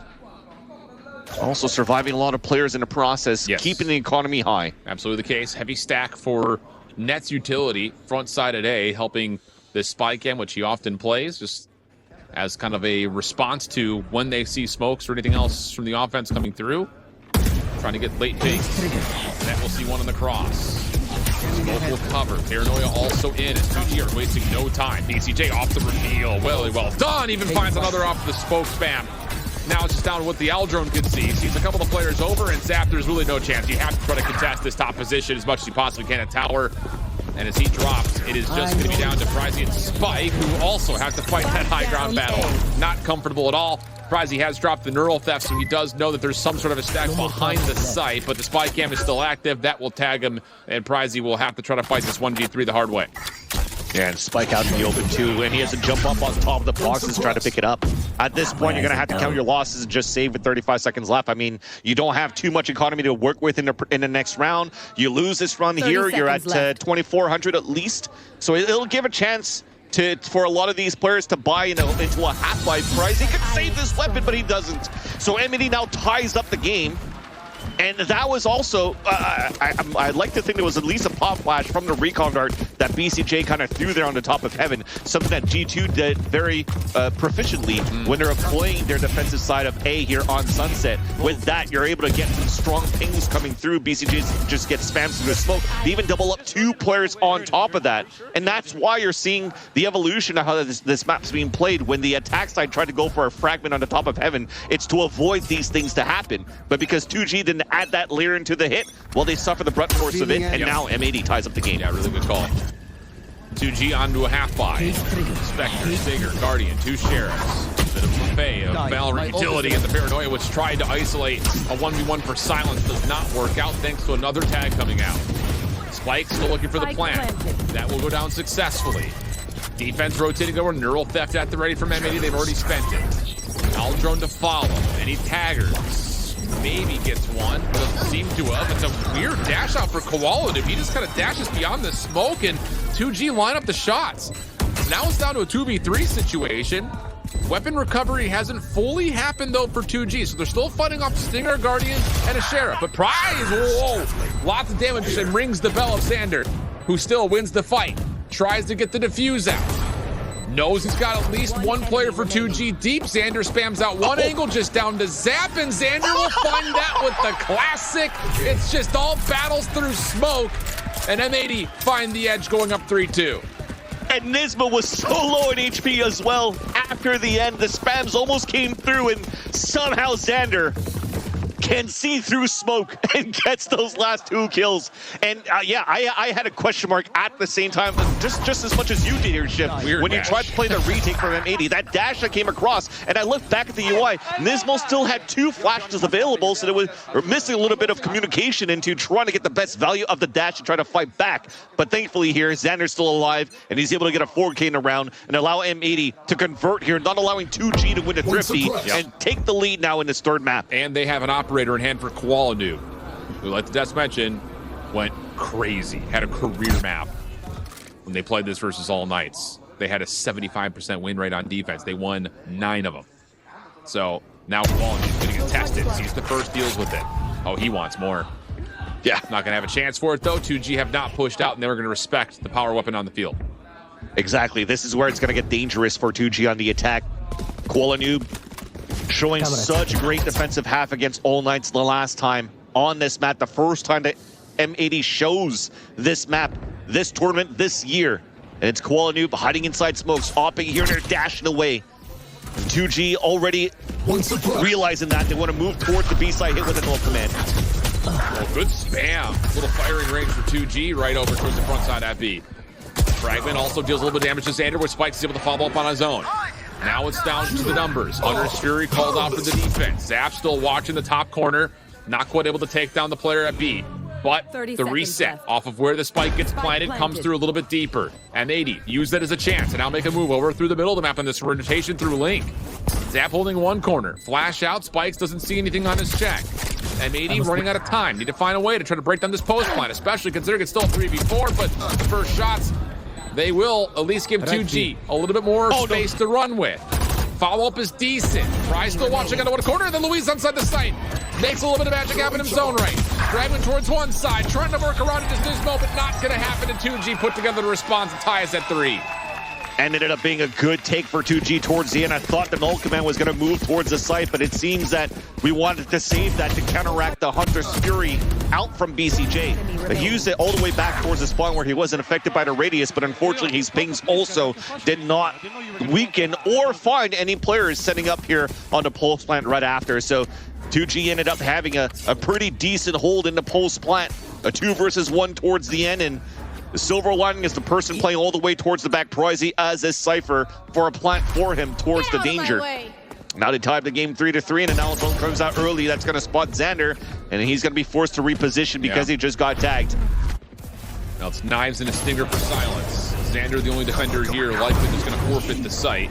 No chance to really hang on to this. Defensively, no ultimates that could be used in response to this forward pressure. So again, trying to clear out, especially this catwalk play from Silence, is going to be difficult to do. Timing through the dark cover, not great. Shoulder is going to be seen, and that's enough for Silence to throw out the knives, find the reset. Paranoia over towards Link. No contest yet. Fragment to delay. Long flank, though, from Koala Noob. Huge 1v1 for Zap. He looks away from it. Can Koala Noob make good on the play? No. Zap gets the read, and now M80 will have to back away and save.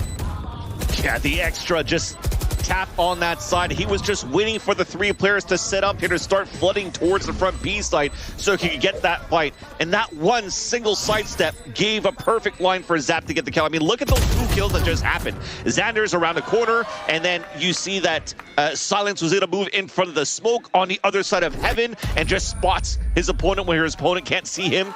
Free kill there. Then a free kill from Zap.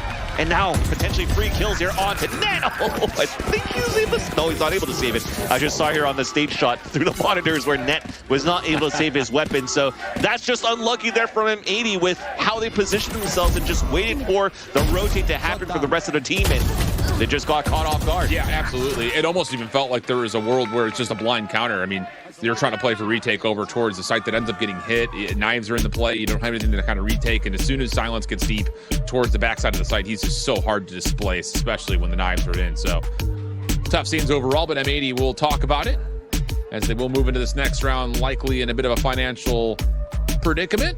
2 game. Yep. looking pretty solid, I think, in terms of, I would say their success on executing has been solid to this point, but more importantly, when they do have numbers, they're taking good advantage of it by really dominating these sites by taking not just a good safe post plant, but also keeping a couple of players planted deep in the site and really causing some issues for M80.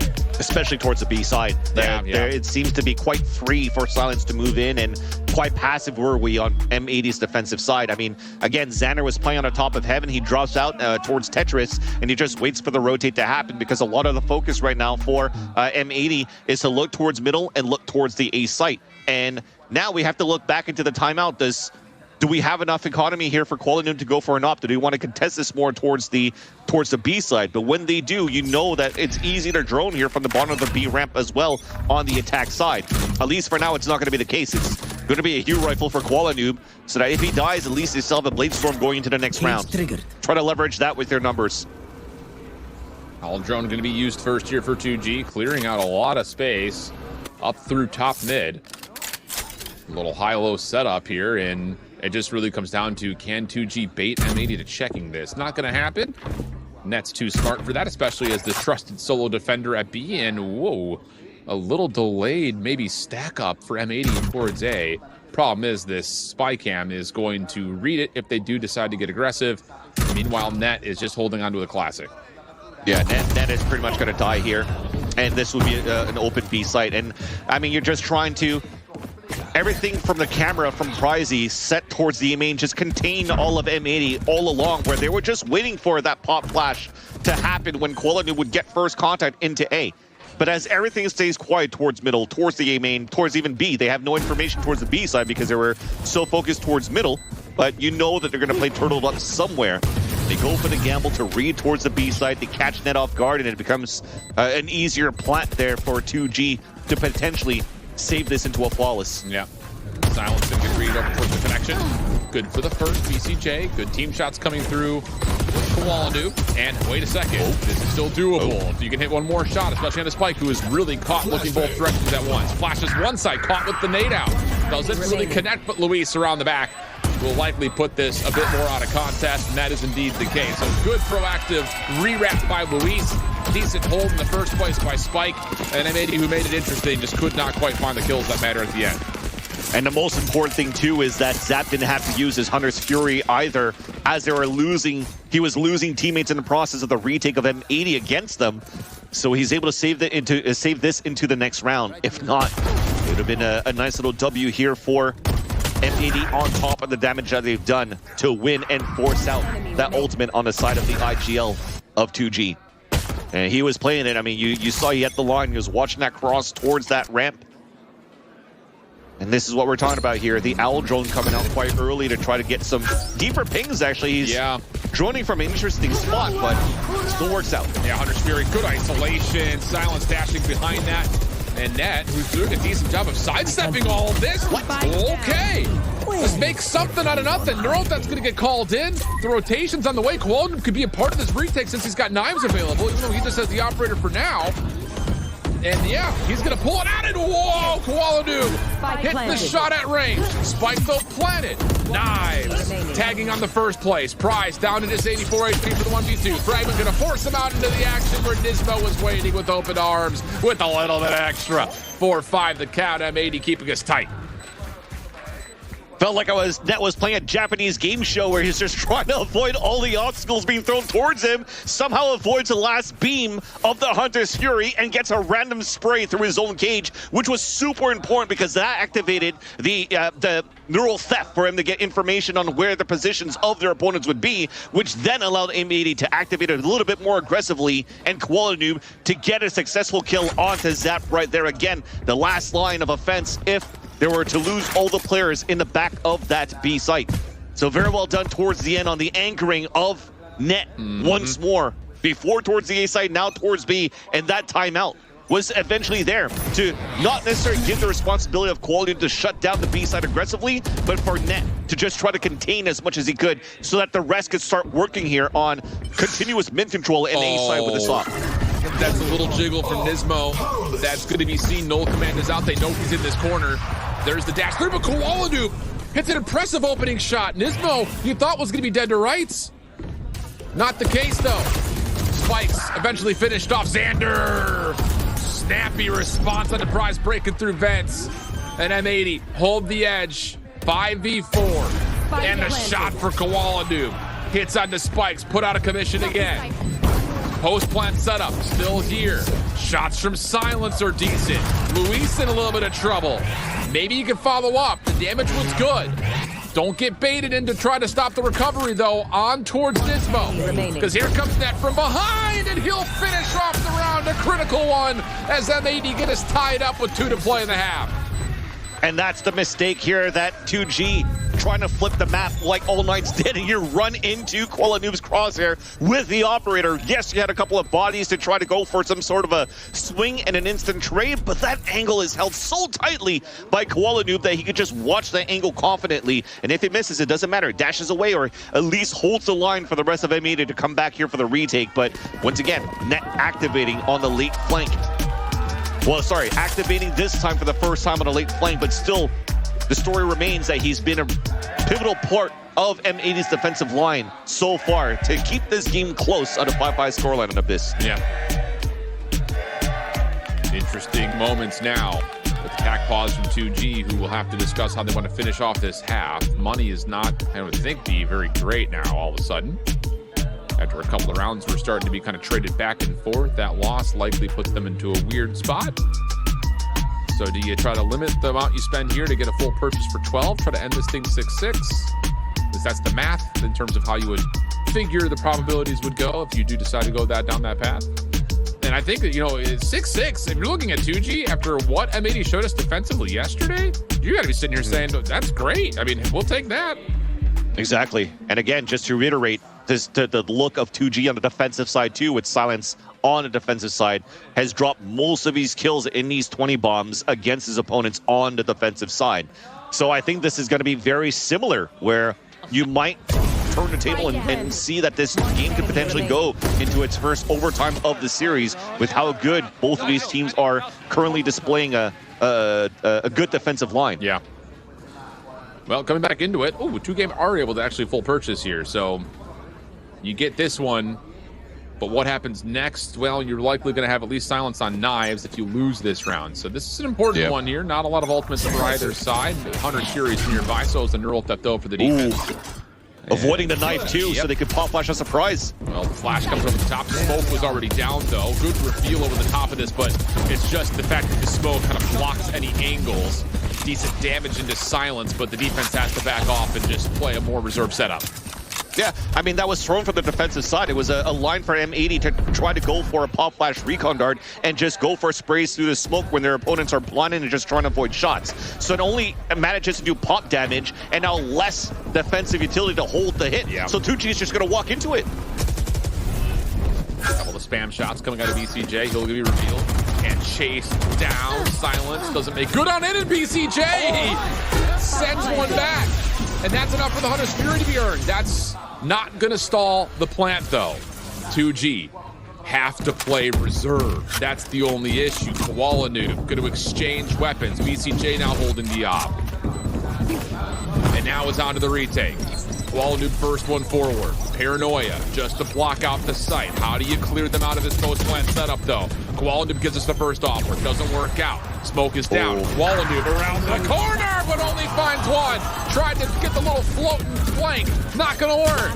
Just out to BCJ and Nismo. Now it's just Nismo. Now it's just no one. 2G takes the round. 6-5 up. I saw the vision there too with the Paranoia to clear the front part of the site first, but I almost feel after that recon dart that pings nobody, they should have waited a bit to allow here Nismo to move forward and pop flash towards the A main so that floating ability, the floating capability of Koala Noob potentially could have had more than just one for his troubles. That would have been such a nice play if we actually maintained those flashes that are coming in from Nismo. If not right here, I mean, so many players would have been blinded. They did get some pings all top of that to try to get some shots through the smoke. But at the end of the day here, it becomes a round for 2G. You talked about the economy. Yes, good for 2G, but also maintained quite good for M80. So they have another fighting chance of the op. Yeah, Silence with knives, of course. Koala Noob, operator in play. And just towards B, though. double line defensive setup. VCJ and net making it look like old school England musketry right here. One line crouches, one line stands. Let's make a difference. Silence gets both. Whoa, plus the deep play by Luis. Cleans out another on rotation, making this extremely difficult for M80, who are left with Nismo and Koala. And, well, they may not even get a chance. Silence doesn't quite lock down the knives. Paranoia comes through, and Nismo is going to do his balancing act on the outside of the map. And that's why you're enjoying having an Omen in your composition too. These from the shadows, where it probably won't get hurt from any position that's been held on the defensive side. It allows for you to pinch so well. Enemy remaining. Yeah, no risks taken here. Nismo 1v4, not going to get around the corner. And at one point, I'm sitting here thinking 2G are going to be happy with a 6-6. They're probably thrilled to pull off the last two in 7-5 fashion. Oh yeah, and this on top of that with how well 2G's been playing. I mean, if they get a pistol round, that's going to continue that momentum for them to close things out. But M80 has been having some good stellar pistol rounds on their side too, since Abyss of the second map into this one of Icebox into this one now, potentially of Abyss here in the second half. But again, just to reiterate what I was talking about here on the from the shadows of the Omen, the positioning you're playing on the defensive side, you almost have to play like Ivy on Tetris. You're playing towards Heaven, you're trying to push up towards the lanes, or you're turtled up on a Heaven and also towards Bridge, just to make sure that you're not going to be pressured from one end, the forefront at the very beginning here, where the barriers that come up right away could already initiate and engage some initial fights. So nobody's going to hear the TP on the back end. That was nicely done there by Luis to allow here, again, 2G to get this 7th round. I just chuckled a bit because at first we had a little hello here to Sabrosa. This time we got a little hello to Shanks, of course. You saw that too? Big hello. I mean, we're always praising the Sean Garys and also the Sliggies that's watch partying, but it's nice to see here Sabrosa and Shanks also doing their part in the community and watching these games and supporting M80 potentially here to ascend. But 2G has something to say about this so far with the lead they've been holding on Abyss. Yeah, they've been really clean. And I think, again, I've said this a couple of times so far on this event, but the most impressive part about the 2G story, outside of the fact that in a lot of ways, a lot of people said that they didn't even deserve to be here after the results in the actual stage finals of their region. They get here off of points, and it starts off hot. They look clean in the first 2 groups matches, and then all of a sudden it starts to slow down. You have to match up versus an M80 squad on upper bracket finals round 1, and wouldn't you know it, they out game plan them. So I mean, it's just the progress this team has shown has been unbelievable, and they hold a small edge, but an edge nonetheless as we drop the sides into the pistol in the second half.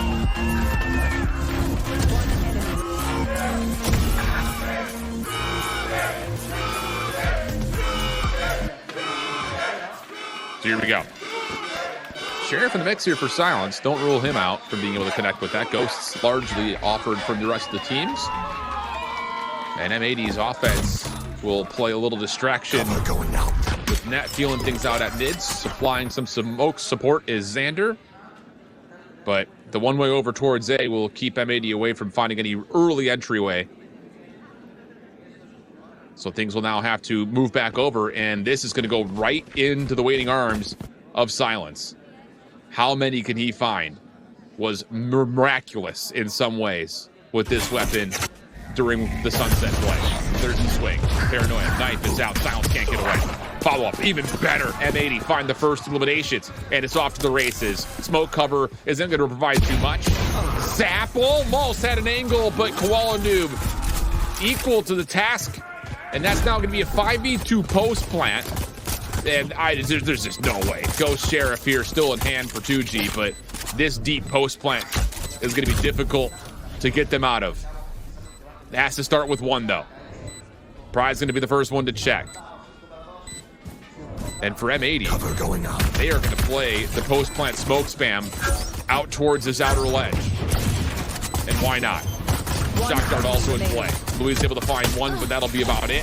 Pricey doing what he can, but Xander steps forward, finds the elim, and it will be a pistol win for M80.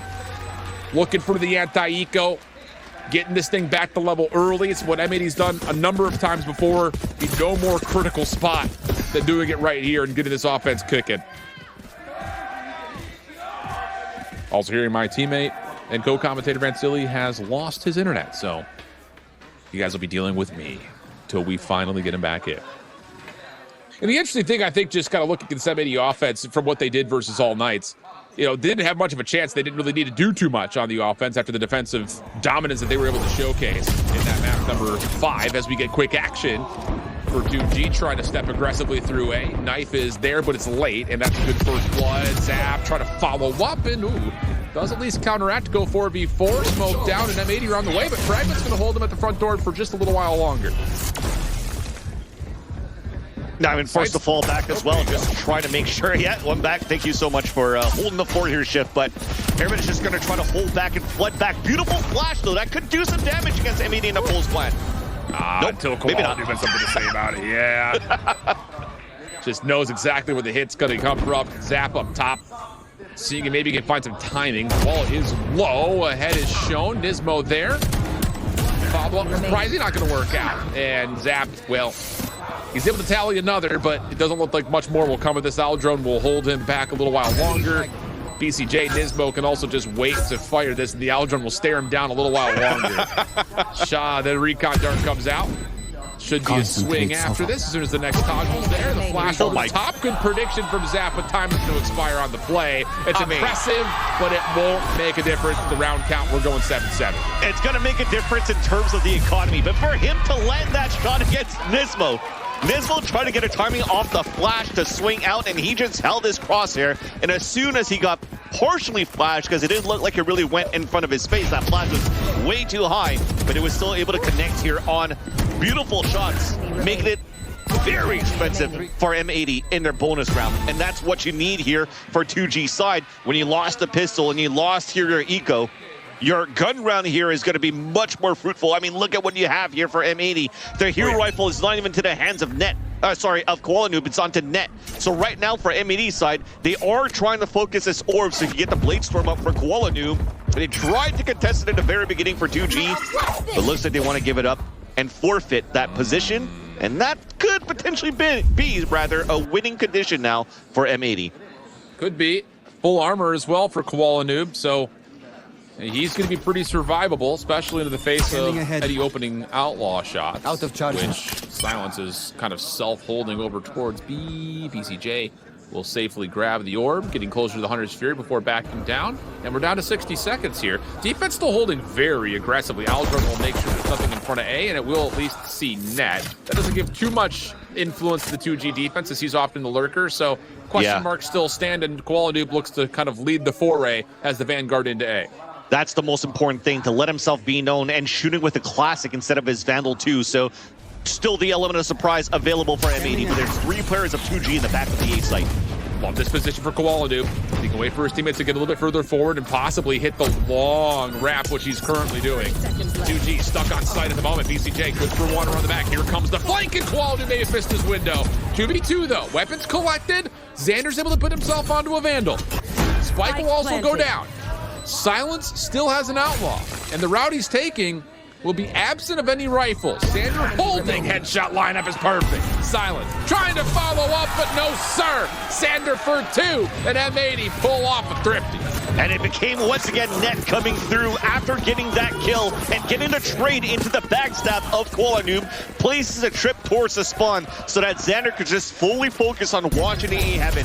So yes, you mentioned that 2 versus 2 looked still doable for 2G, but because you're trying to retake with an outlaw, you kind of wanted to have that swing to happen at the same time, but there was a little bit of a miscomm, it seems like here, where you were still too scared of a swing coming out from A main, and Xander's able to isolate 2 easy 1v1s, breaking the econ of 2G. So everything gets reset here for M80 to their advantage, where they could snowball the economy on their side here in the second half. Luis trying for a pixel peek with the Sheriff. Instead, catches the brute force of the M80 attack. Down to just a bullet worth of health, essentially, against all these Vandals.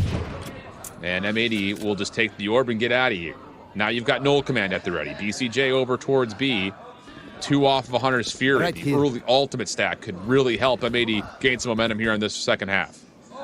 Net's staying with the group too, so not looking for any late lurks. He's just watching the camera or a late push, but wants to be with the rest of the team here to fight back towards the B main, where it's perfect. He'll have a 3 versus 1. Best thing Spikes could do is line up a couple of these Sheriff shots again. Well, Shots for Kuala trying to catch the defense on the way out. Don't fully connect. Spike down to half HP. M80 will get the plant. And keep your eye on Luis. Planted. Long wrap out of him with the Sheriff. And you see a trap wire in his way. Kuala evaluates the situation towards the backside of B and says not interested. Don't need to be giving away any weapons, especially with the post-plant setup looking as good as it does. And yeah, Luis is going to need some noise to happen from the front first before he can make this play from behind. But at the same breath, Sanders hitting a bit of a pinch as well over towards the backside of this. So M80 have all their bases covered. Still works. Starting to run out of numbers, though, is the problem. Kuala Noob, yes, sir. Luis, last one left. Timing of this flank has been missed. Dark cover is down, but he's going to have to try to stick something, and the shorty says, not today. Kuala Noob on 4 for the round. And you saw here from Elise the minimap that he had a TP to cross the first trip that was placed behind here by Net, but he did have the second one. And I thought, yes, you were mentioning here that they had to make some noise towards the front, but I would have wished him to just throw the blind ult before they actually activated towards Tetris, because that probably would have blinded a couple of players and make the kills a little bit easier for them to flood into the site. Although it still came down to the 3 players pushing through from Tetris, still got those first kills.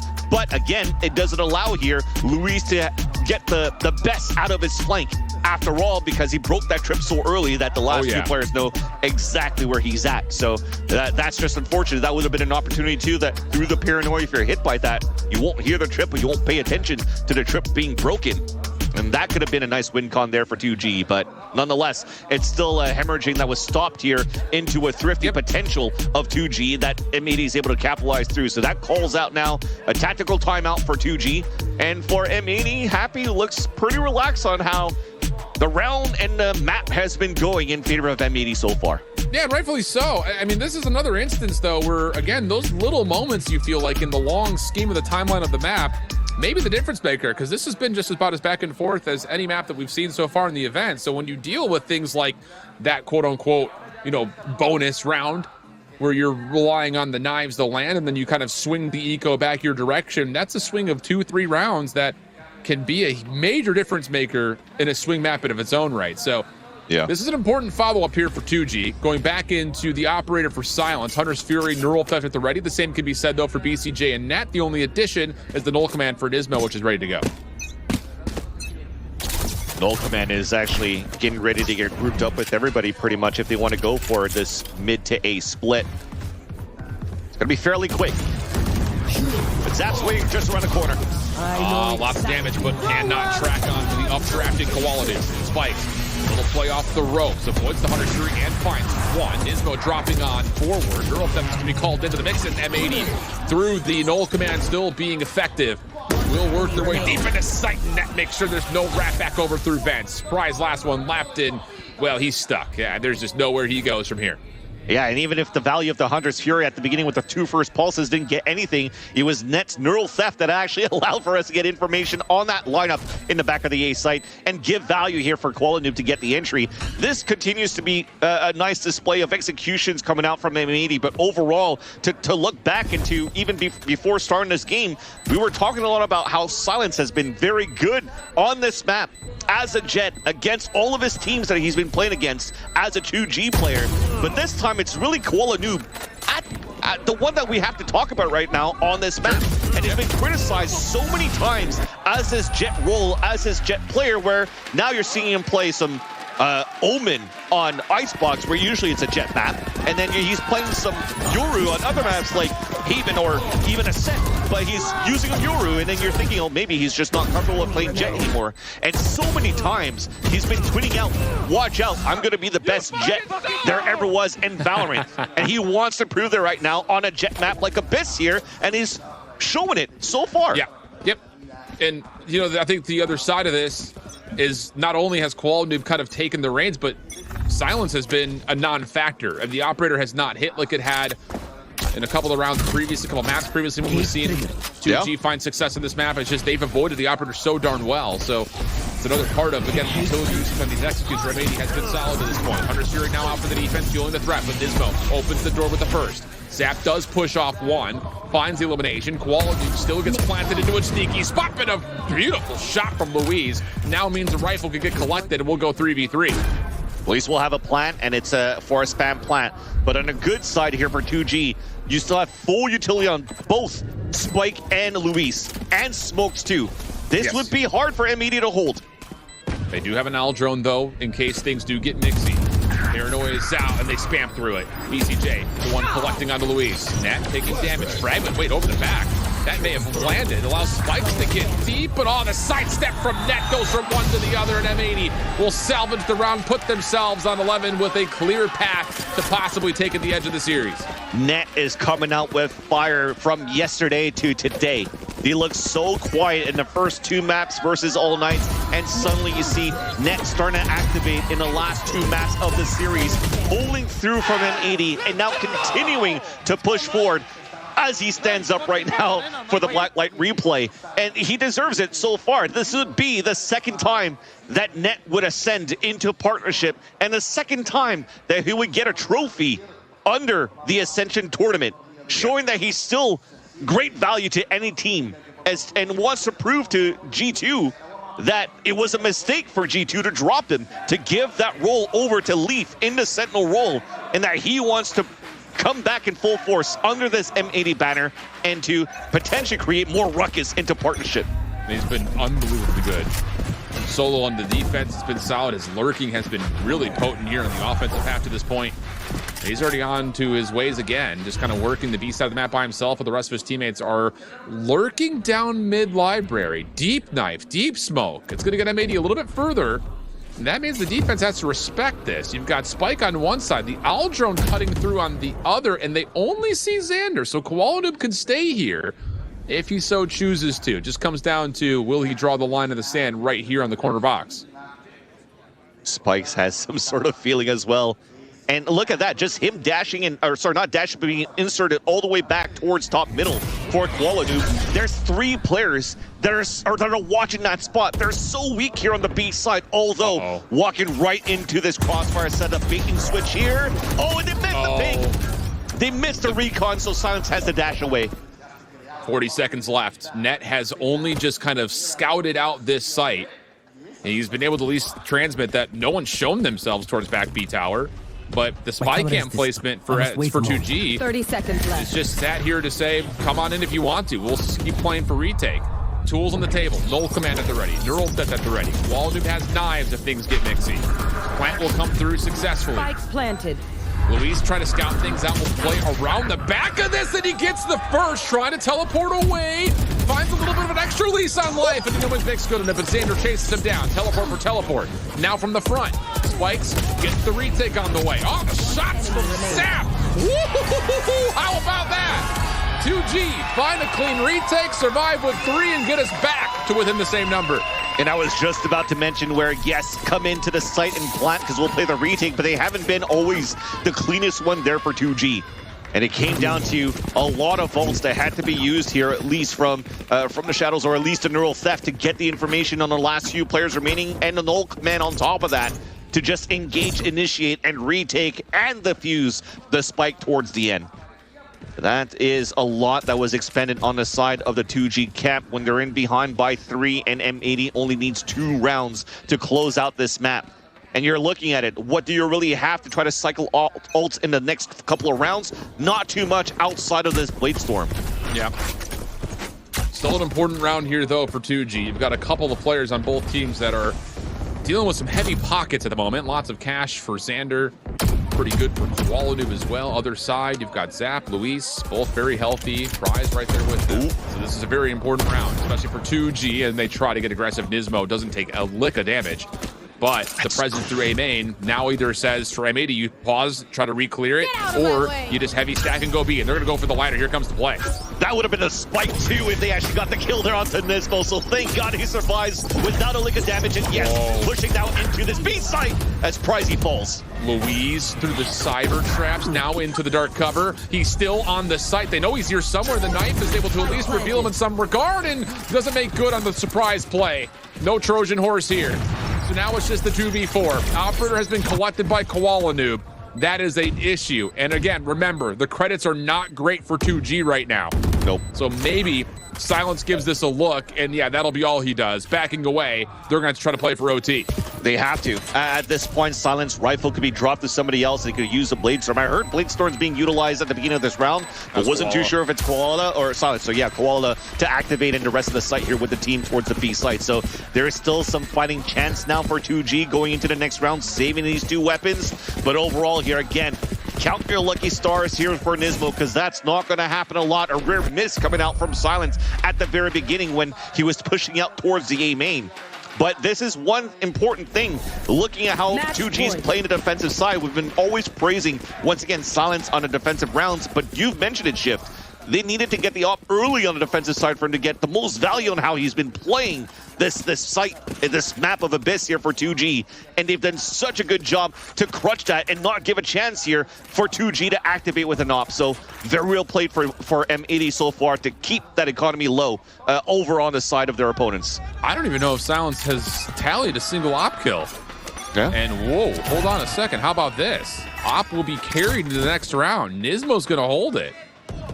So that's a little bit of a flex pickup as 2G will set up very aggressively in towards B main. Luis, the player holding on to the double stack box. Spike, the one trying to play contact for him. The knife does not reveal anything, and that will call onto the A defense to stay a little bit more alert, knowing there's no immediate threat towards B. Orb collected for BCJ. One away from the Hunter's Fury now, I believe. Wait, Unless that was Nismo who grabbed that? Yeah, BCJ is still 2 away right here, so...